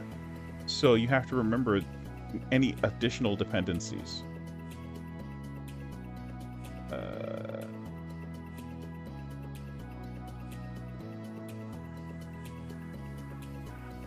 Is what you would normally do. This isn't wrong either.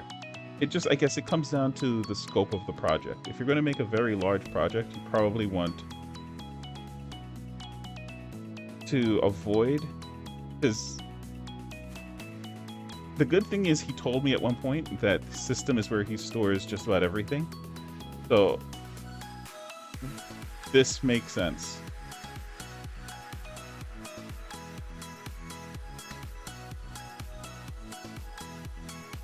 All right. What is this? Okay, I have this already on the server, I think. Not this exactly, but we have campaign assets already on the server. So these are effectively the address keys that you see is basically pointing to the same for instances are pointing to that those assets. So, like for instance, we could do something like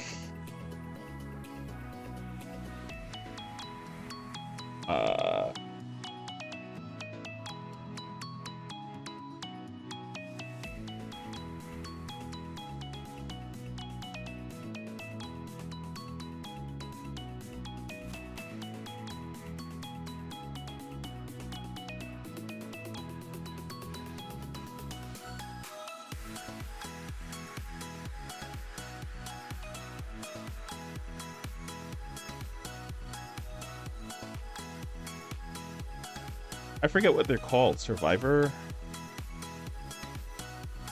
Yep, there is Survivor data, tome. Like, these are all of them. And then we can go like chapter 1. And I believe we can then do...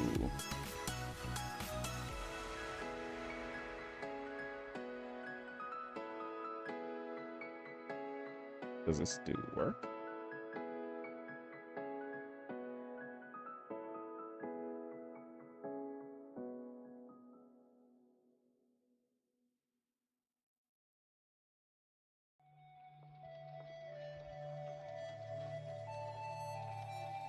Mm-hmm. So what we can do is we can do something like space-time. Or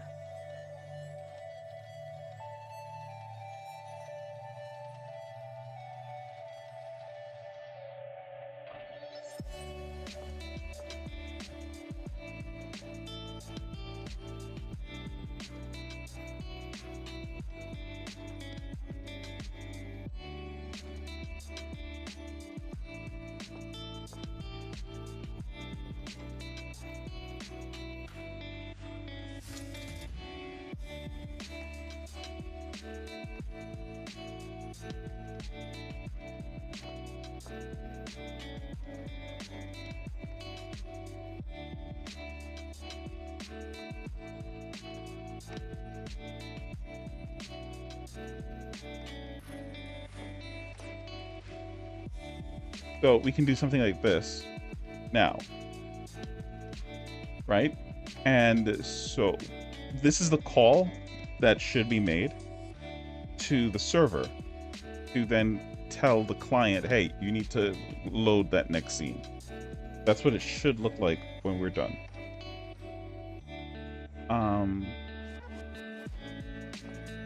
For a single player session.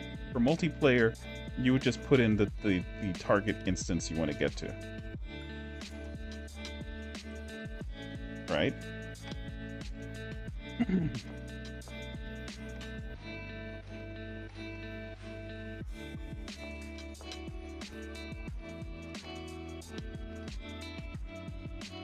But we found it. This is where it's happening. All right. Let's figure out where things are happening now. Cut that out.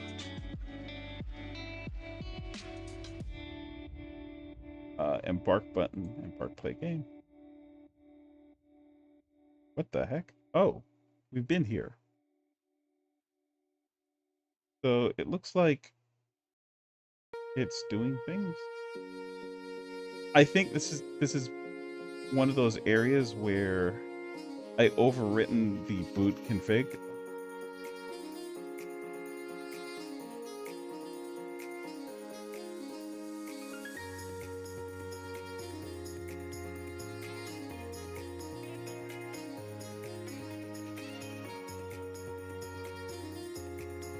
All right, this is like early. This is before I hit space-time error.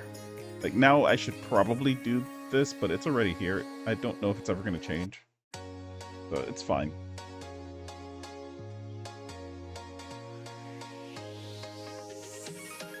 Okay, so then embark button turns false. Then we go to play game. Okay.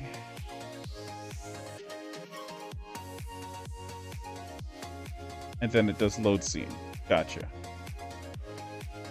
So how do you know what scene to load? Like, it's a constant too.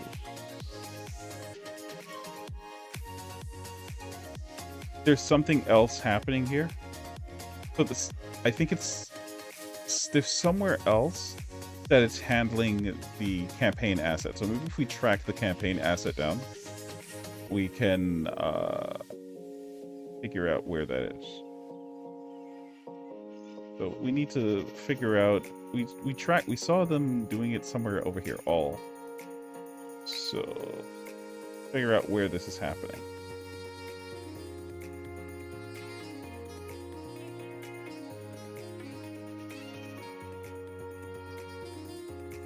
Okay.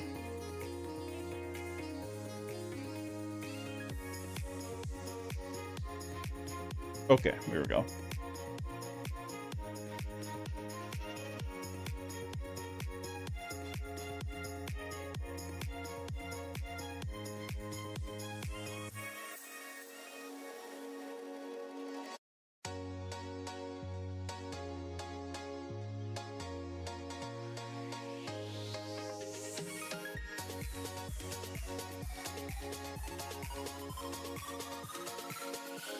All right, let's mark this off.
I don't see the other. There should be.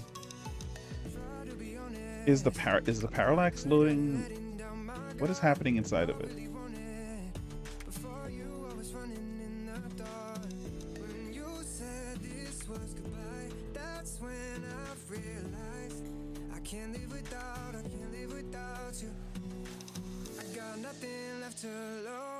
God. Oh no. Oh no. Oh no. Oh, it's okay.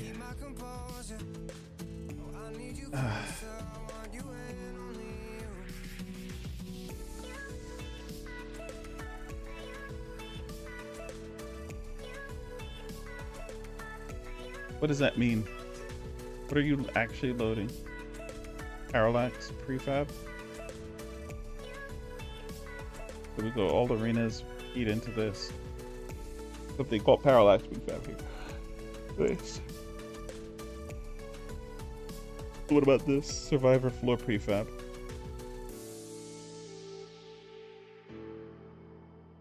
Where does that come in? In both cases, he's targeting the parallax prefab. What is the survivor floor prefab about?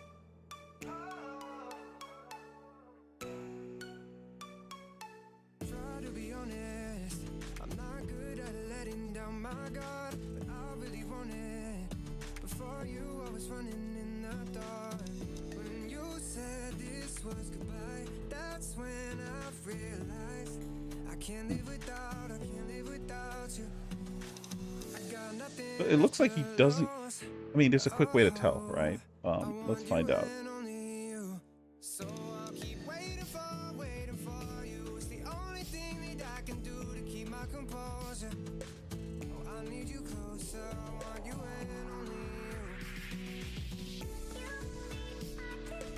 Is anything actually using this? One place. Where?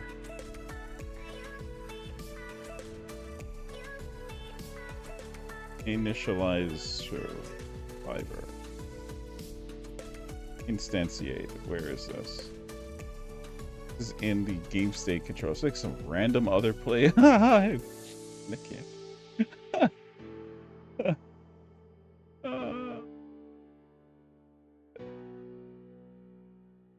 Okay.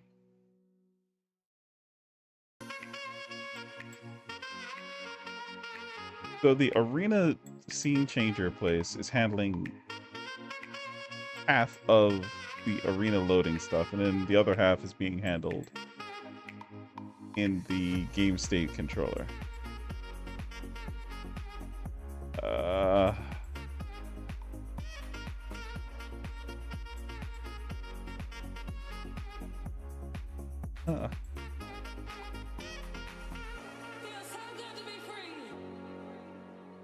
I think we should, let's just mark it off. I don't know what they're doing anyway. I can't even like get frustrated because I don't know what the difference is between these two.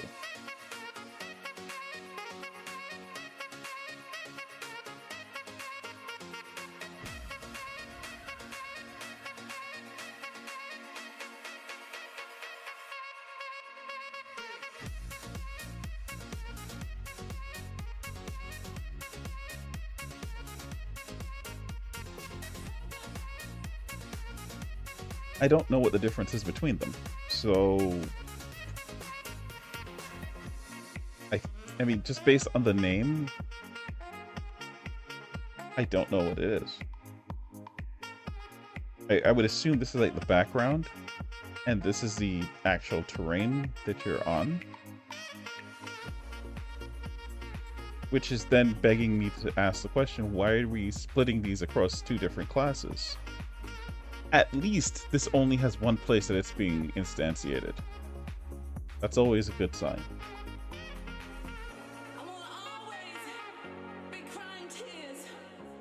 Survivor floor prefab. Let's mark it off.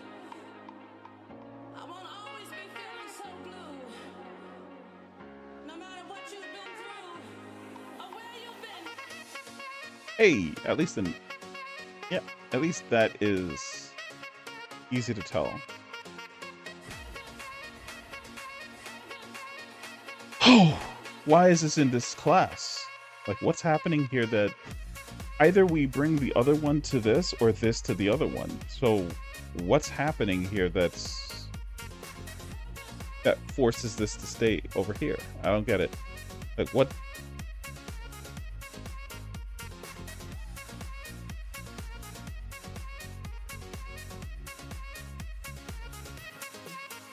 This is a static number, so you can get this number from anywhere. So what happens here that makes that number? Like, you would think that the arena state scene manager would be the one that handles this, because this is all about the arena index, whether or not we're in Survivor or not. I mean,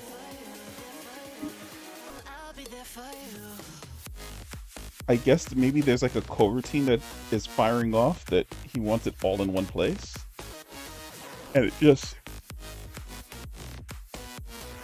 I guess it just didn't fit.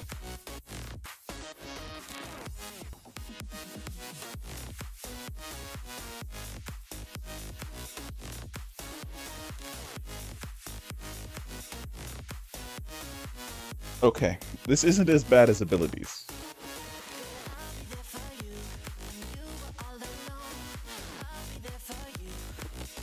I just needed some time to digest what's happening here, that's all. But I see what's going on.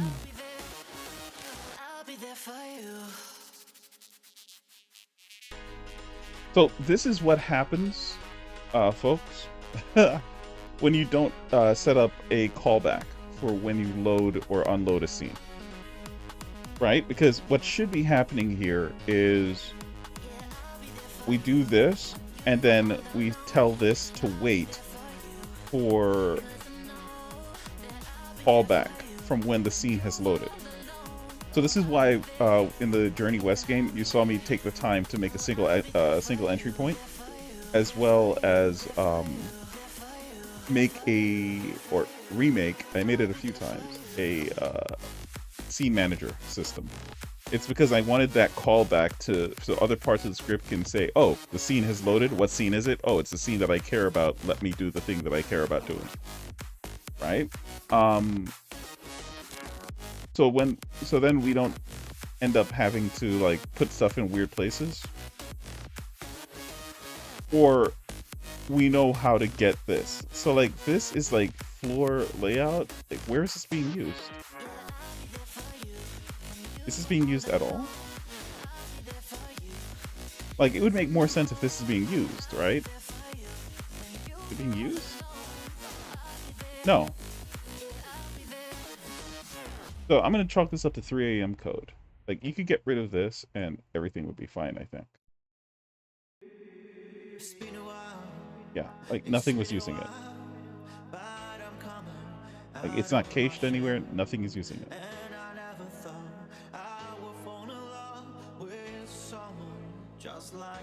Alright, let's bring it back.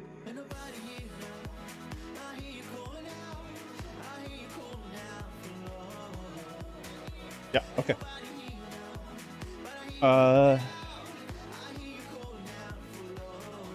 He has not responded, so I'm going to assume that he's still feeling under the weather.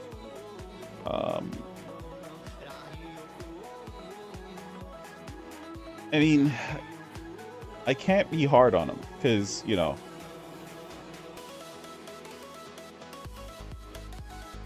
no matter who you are, code can get kind of crazy, especially as you spread the time period. But this needs also a refactor, for sure.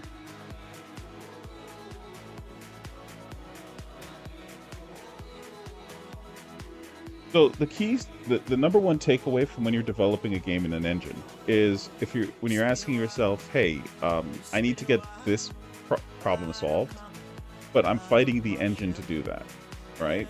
That means you haven't asked the question before you got to that state. Does the engine already take care of this problem for me? In a lot of cases, the answer is yes. And unless you know exactly what you're doing, which I'm not saying that you can't approach it otherwise, but generally you want to do stuff that you want to utilize the tools the engine provides, rather than making your own. So in this case, we do use, I believe, where is it? Uh, so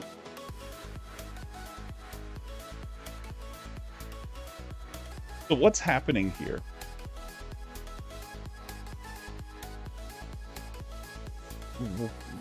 When does this get called? It gets called on start. Oh, I think I understand what the script is doing now. This script must exist in the scene that's being called. And then when the scene starts is when it decides that it wants to handle the instantiation part. I see. So technically, let's see if we can do this. Let me mark this off. This doesn't even get used anywhere in this script aside from just being called here. So we can do, where is it?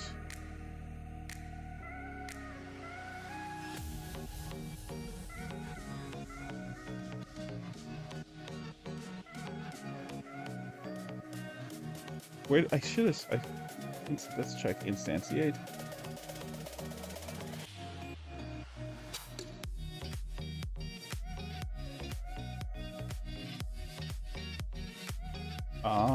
I think it's the other way around.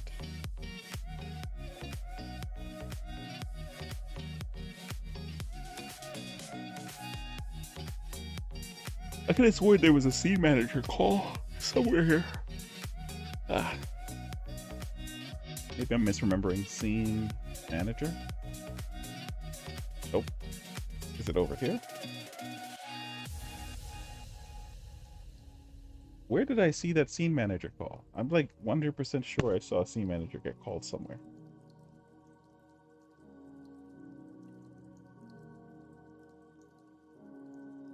To be honest, if I had gone through the trouble of making a scriptable object with that stuff, I would have just let the scriptable object handle the transition effects and everything. Like, just make a method in here, because it already has access. I just tell it which one, and just have the scriptable object run. Like, just call .play on it, and have it take care of the entire process. That would have been pretty sweet.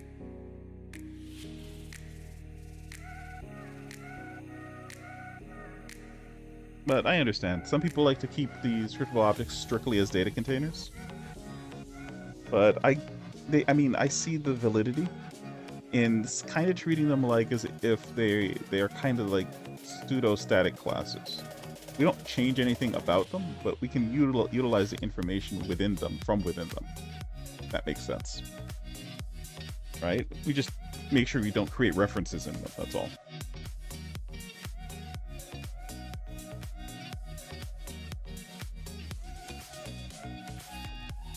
By references, I mean like, so sometimes you'll see like people do like this whole video, how to make stats, and then they use a scriptable object. And then they'll have like HP on the scriptable object and say, you take damage, and the scriptable object shows its value going down. That is not how you should use scriptable objects. Because what's going to happen is now you're going to go to the next scene, and those numbers are going to be lost, or you're going to get unexpected behavior when you try to tap into that memory, because it'll be different memory there. It's just how computers work. So the way that what the solution to that is then, well, you have to instantiate the scriptable object, which defeats the purpose of scriptable objects, right? Like, you can do it, you can do create-ins, but that's usually for like editor stuff, not so much when you're building the game or when you're playing the game. You shouldn't be doing that. You have plain old C objects for that.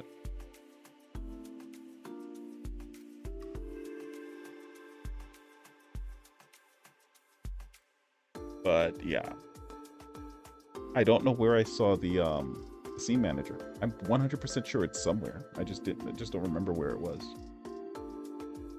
Was it under play game? Oh, there's a save thing happening here.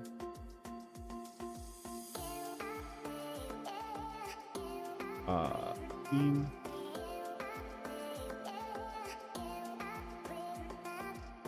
Yep, here it is. Okay.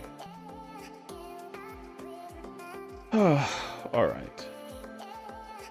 So this is a separate script then. Load fader. Loading fader. Gotcha. What is it handling? This is handling too much information. So this is like the beginning of the problem, or one of the parts of the problem. So what we should have here, and I'll just write it in real quick, is something like public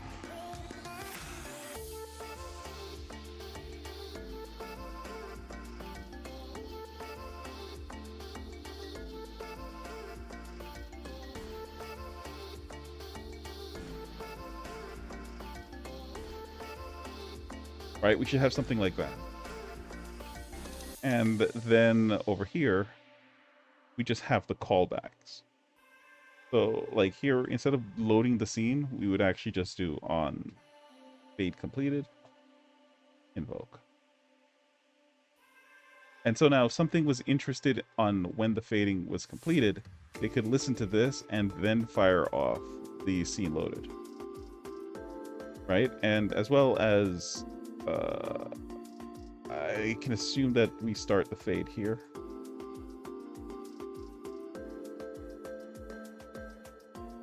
Oh, it's all in the same thing. Okay, awesome. What is... Okay.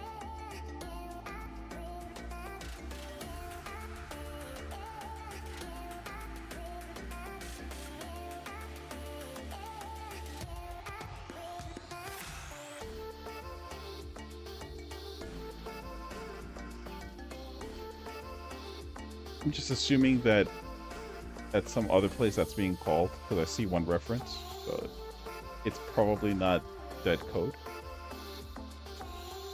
Right? And so now, instead of calling the scene manager load here, we would actually go back to that original arena script, and that would just be listening for when on fade started or on fade completed, and then handle what it needed to be handling. This keeps the script concerns separated. So that's how you want to approach that. Okay, static is very good. And the best part about this is that this grid then forces a cleaner approach, because now instead of doing this way, you can set up like a parent. Instead of mono behavior, have something else, and that would be the place that this would be. And so now instead of fade, you could just have transition started, transition ended, and then you could just have your different transitions doing their things. You might even have like a funk here for like giving back frame by frame the transition's current state for things that might care about that. All kinds of stuff is possible with that now. Right, so I'm just going to mark this off. I'm marking this part of the code off for him to run it by him before I do anything, because I just don't trust myself with messing with this code right now.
All right.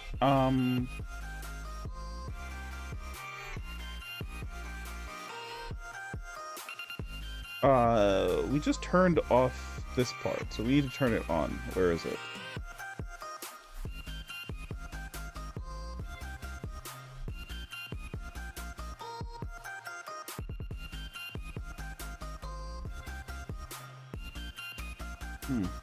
I forgot where it is.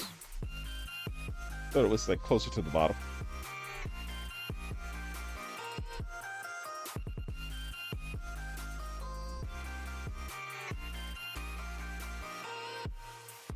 This part. There you go.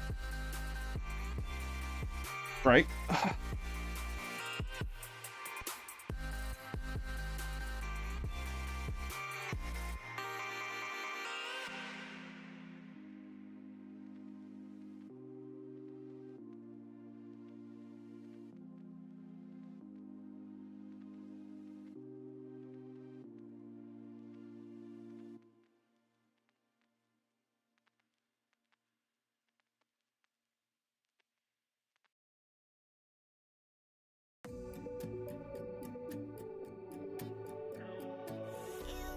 That's what this is called, right? An arena scene manager? Collection manager. Okay.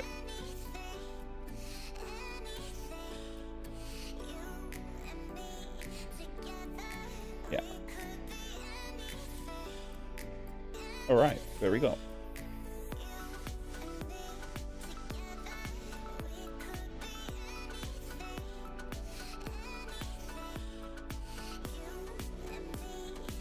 So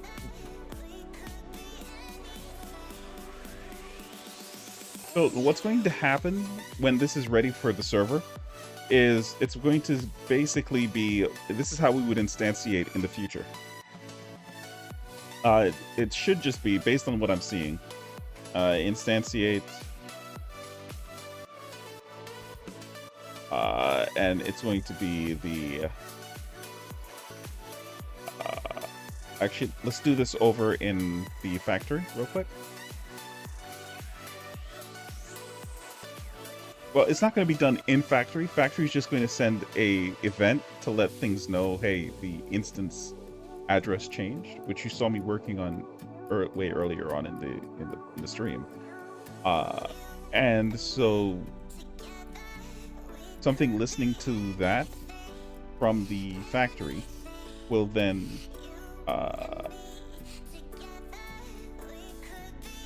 prompt the instantiation. That's the idea from there.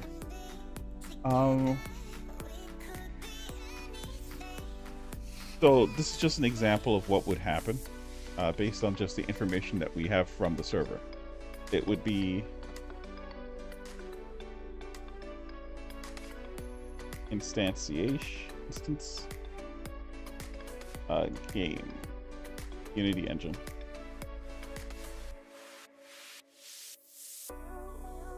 I think it's game object. Yep, there it is. Okay. So then we can do something like this.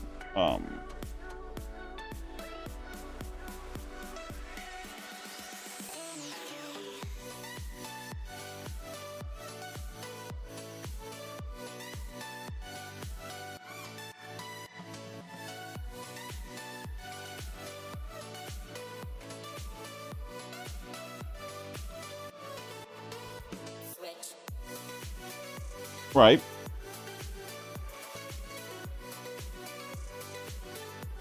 So this will get the same job done. I believe it was the floor one that we were looking at, right? So it was like floor or something. Survivor floor prefab. There it is. Right? So this will get that same job done. Nepal, welcome back. You got to showcase Bubble Tank Frenzy in the meeting. Awesome. Congrats, bro. That is pretty cool. What do they think?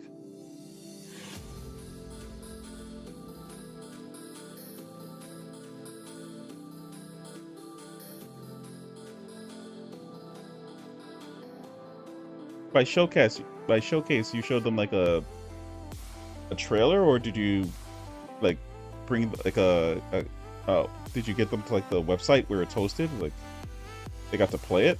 Like what was it about?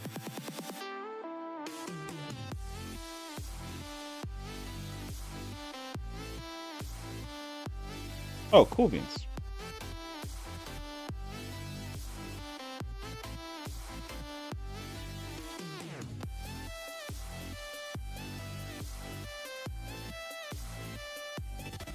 Okay, so this is where we want to end up with this.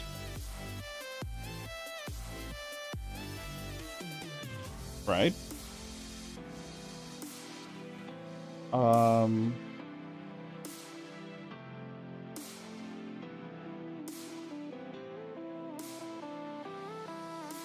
Okay, so this is where we want to end up with this type of situation. I think this is actually, I need time to digest this, like, because I feel like I got a grip on what was done here and where I want to go. I just don't know if I'm going to be poking a bear or not, and I need to keep reading through his code to see like where things are going, and get more confident with poking it. But the good news is the game is functional. I can do a push here. Whoops. I can do a push here for this version, which would be stable. And I will do that. And I'm going to actually just sign off here. So I must apologize to Sorona. You see this? I just have my hands tied. I am not sure how I can proceed at the moment. Without causing more damage than good.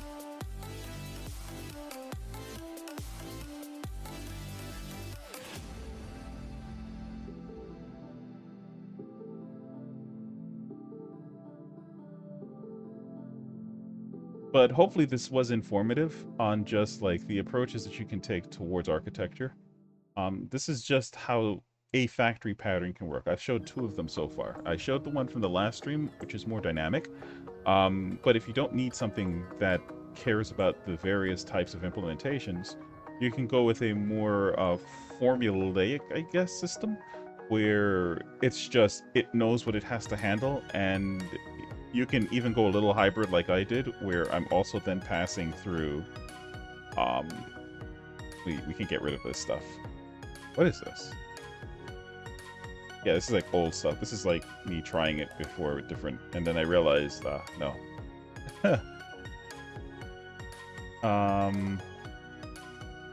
Yeah. There we go. Right? So we still, this just reminded me, we still need to do stuff like this, where we get like a valid spawn position,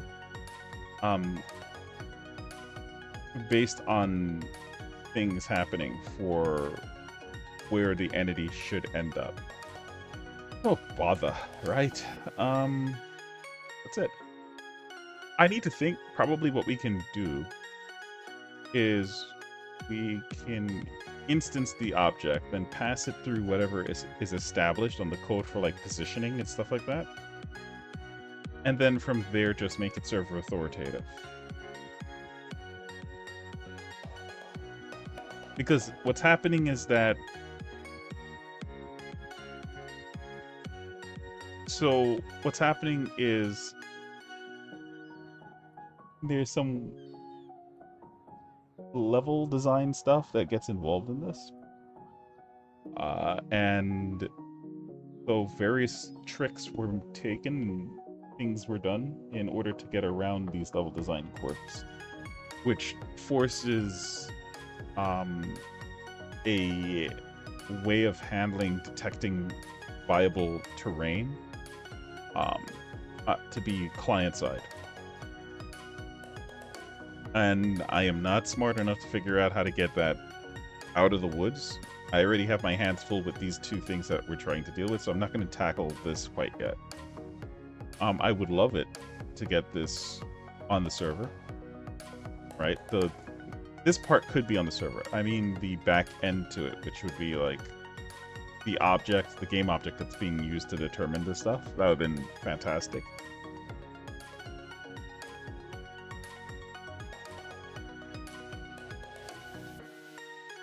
I mean, the easiest way to handle it, to be absolutely certain, that the area that you're trying to put, like if you're going to spawn an enemy and you want to be absolutely certain that the area that you're going to spawn them on is valid, what you would do is you would send a navmesh raycast to the edges, right? Like just pick a direction, send a navmesh raycast, get the edge, and then pick a spot less than that edge.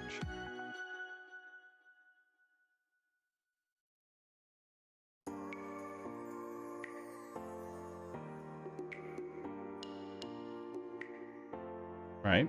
And that would be how you do it. Or you could do sphere cast around the player, and then just get the edges of the sphere cast, and then that would be like where the enemy would spawn. But I can't recall. I think the other developer, he told me that he tried something like this, and he didn't. It was like costly or something. I don't know. But to me, I don't know why it would be costly, because it would be costly if you're doing it every frame. But if you're only doing it when you're instancing something in, it shouldn't be too... It shouldn't be that difficult. Like, it's just one-shot sphere cast, get the edge, instance, you're done. You know the area inside of the sphere is valid, and you have already the ground level.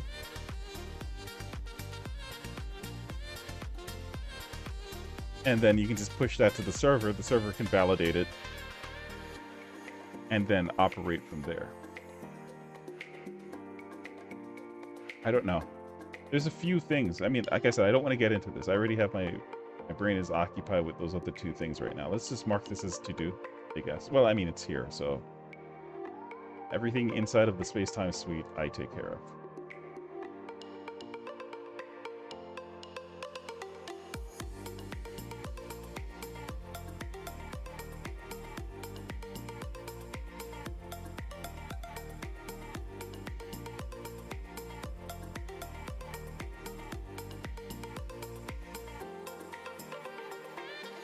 What do you mean? On the bullets? Wait. As in, like, you were constantly sphere casting from the bullets? There's sphere collider, and then there's sphere casting. Casting is exactly that. You cast out a sphere. In that case, a collider would be better, or an on-trigger effect from the collider, like attaching a collider and then... Well, you said it was in the past. I'm assuming now you're using... Yeah, there you go. Awesome.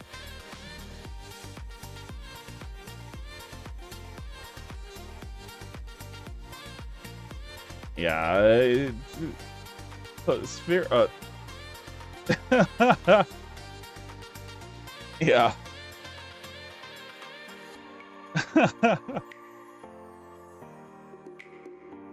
It's definitely, if you're going to do it and you want like maximum optimization, you would avoid actually even using the collider.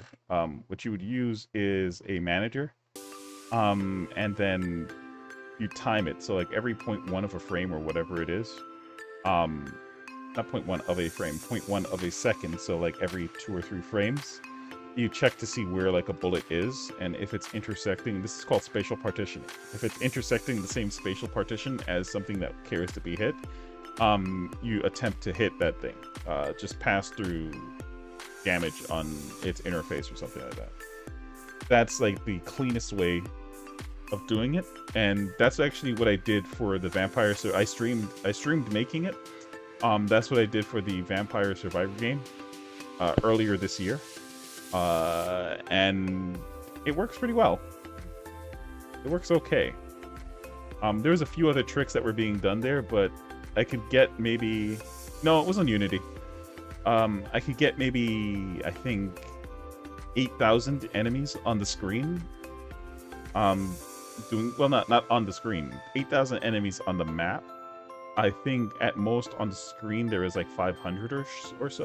The animator is still an issue, right? Like animator is still expensive. So what I would do is that when they were not in my screen, I would just disable the sprite and the animator. And that like was fantastic. But as far as like colliders go, nothing had a collider.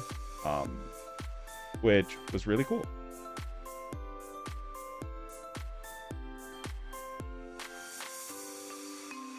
But that's like, I would suggest that if you needed to have a ton of stuff on your screen, right? Like, and then there's other tricks you have to do with that, like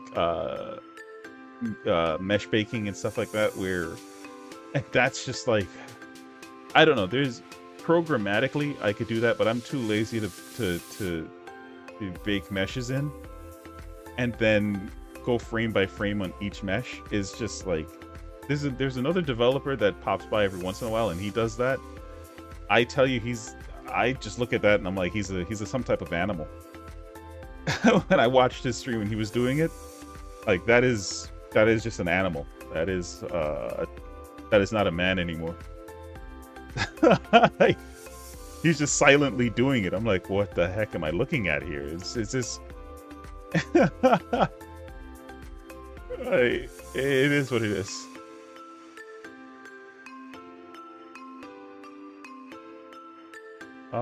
Let's see. Okay, there we go. All right, I think we're good. I think we're in a good place. The game is stable. I'm gonna call it here, and I'm just gonna handle the push. The game is running. I think, pretty sure, nothing was broken. We just need to. This is exactly like how I like to develop, where I have these entire systems built and ready for implementation.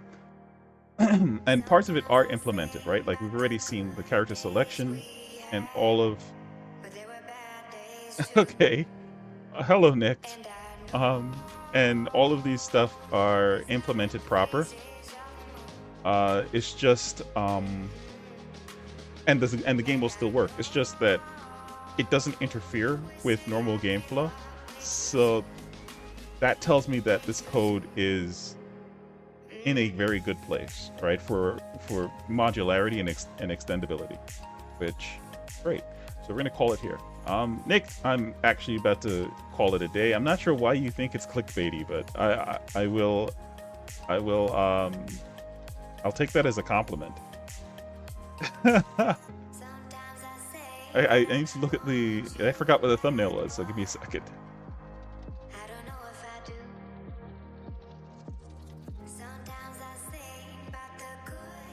I think it's like a split thumbnail again. Ah, yeah, okay. I see what you mean.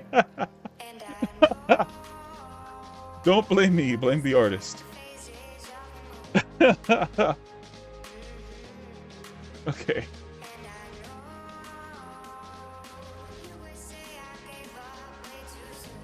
Let's see, that wasn't it. Alright. Listen, guys, have a wonderful day. Stay up, stay blessed. I'm gonna call it here. Next day. Sorry I'm calling it at the end, brother. We'll talk another time.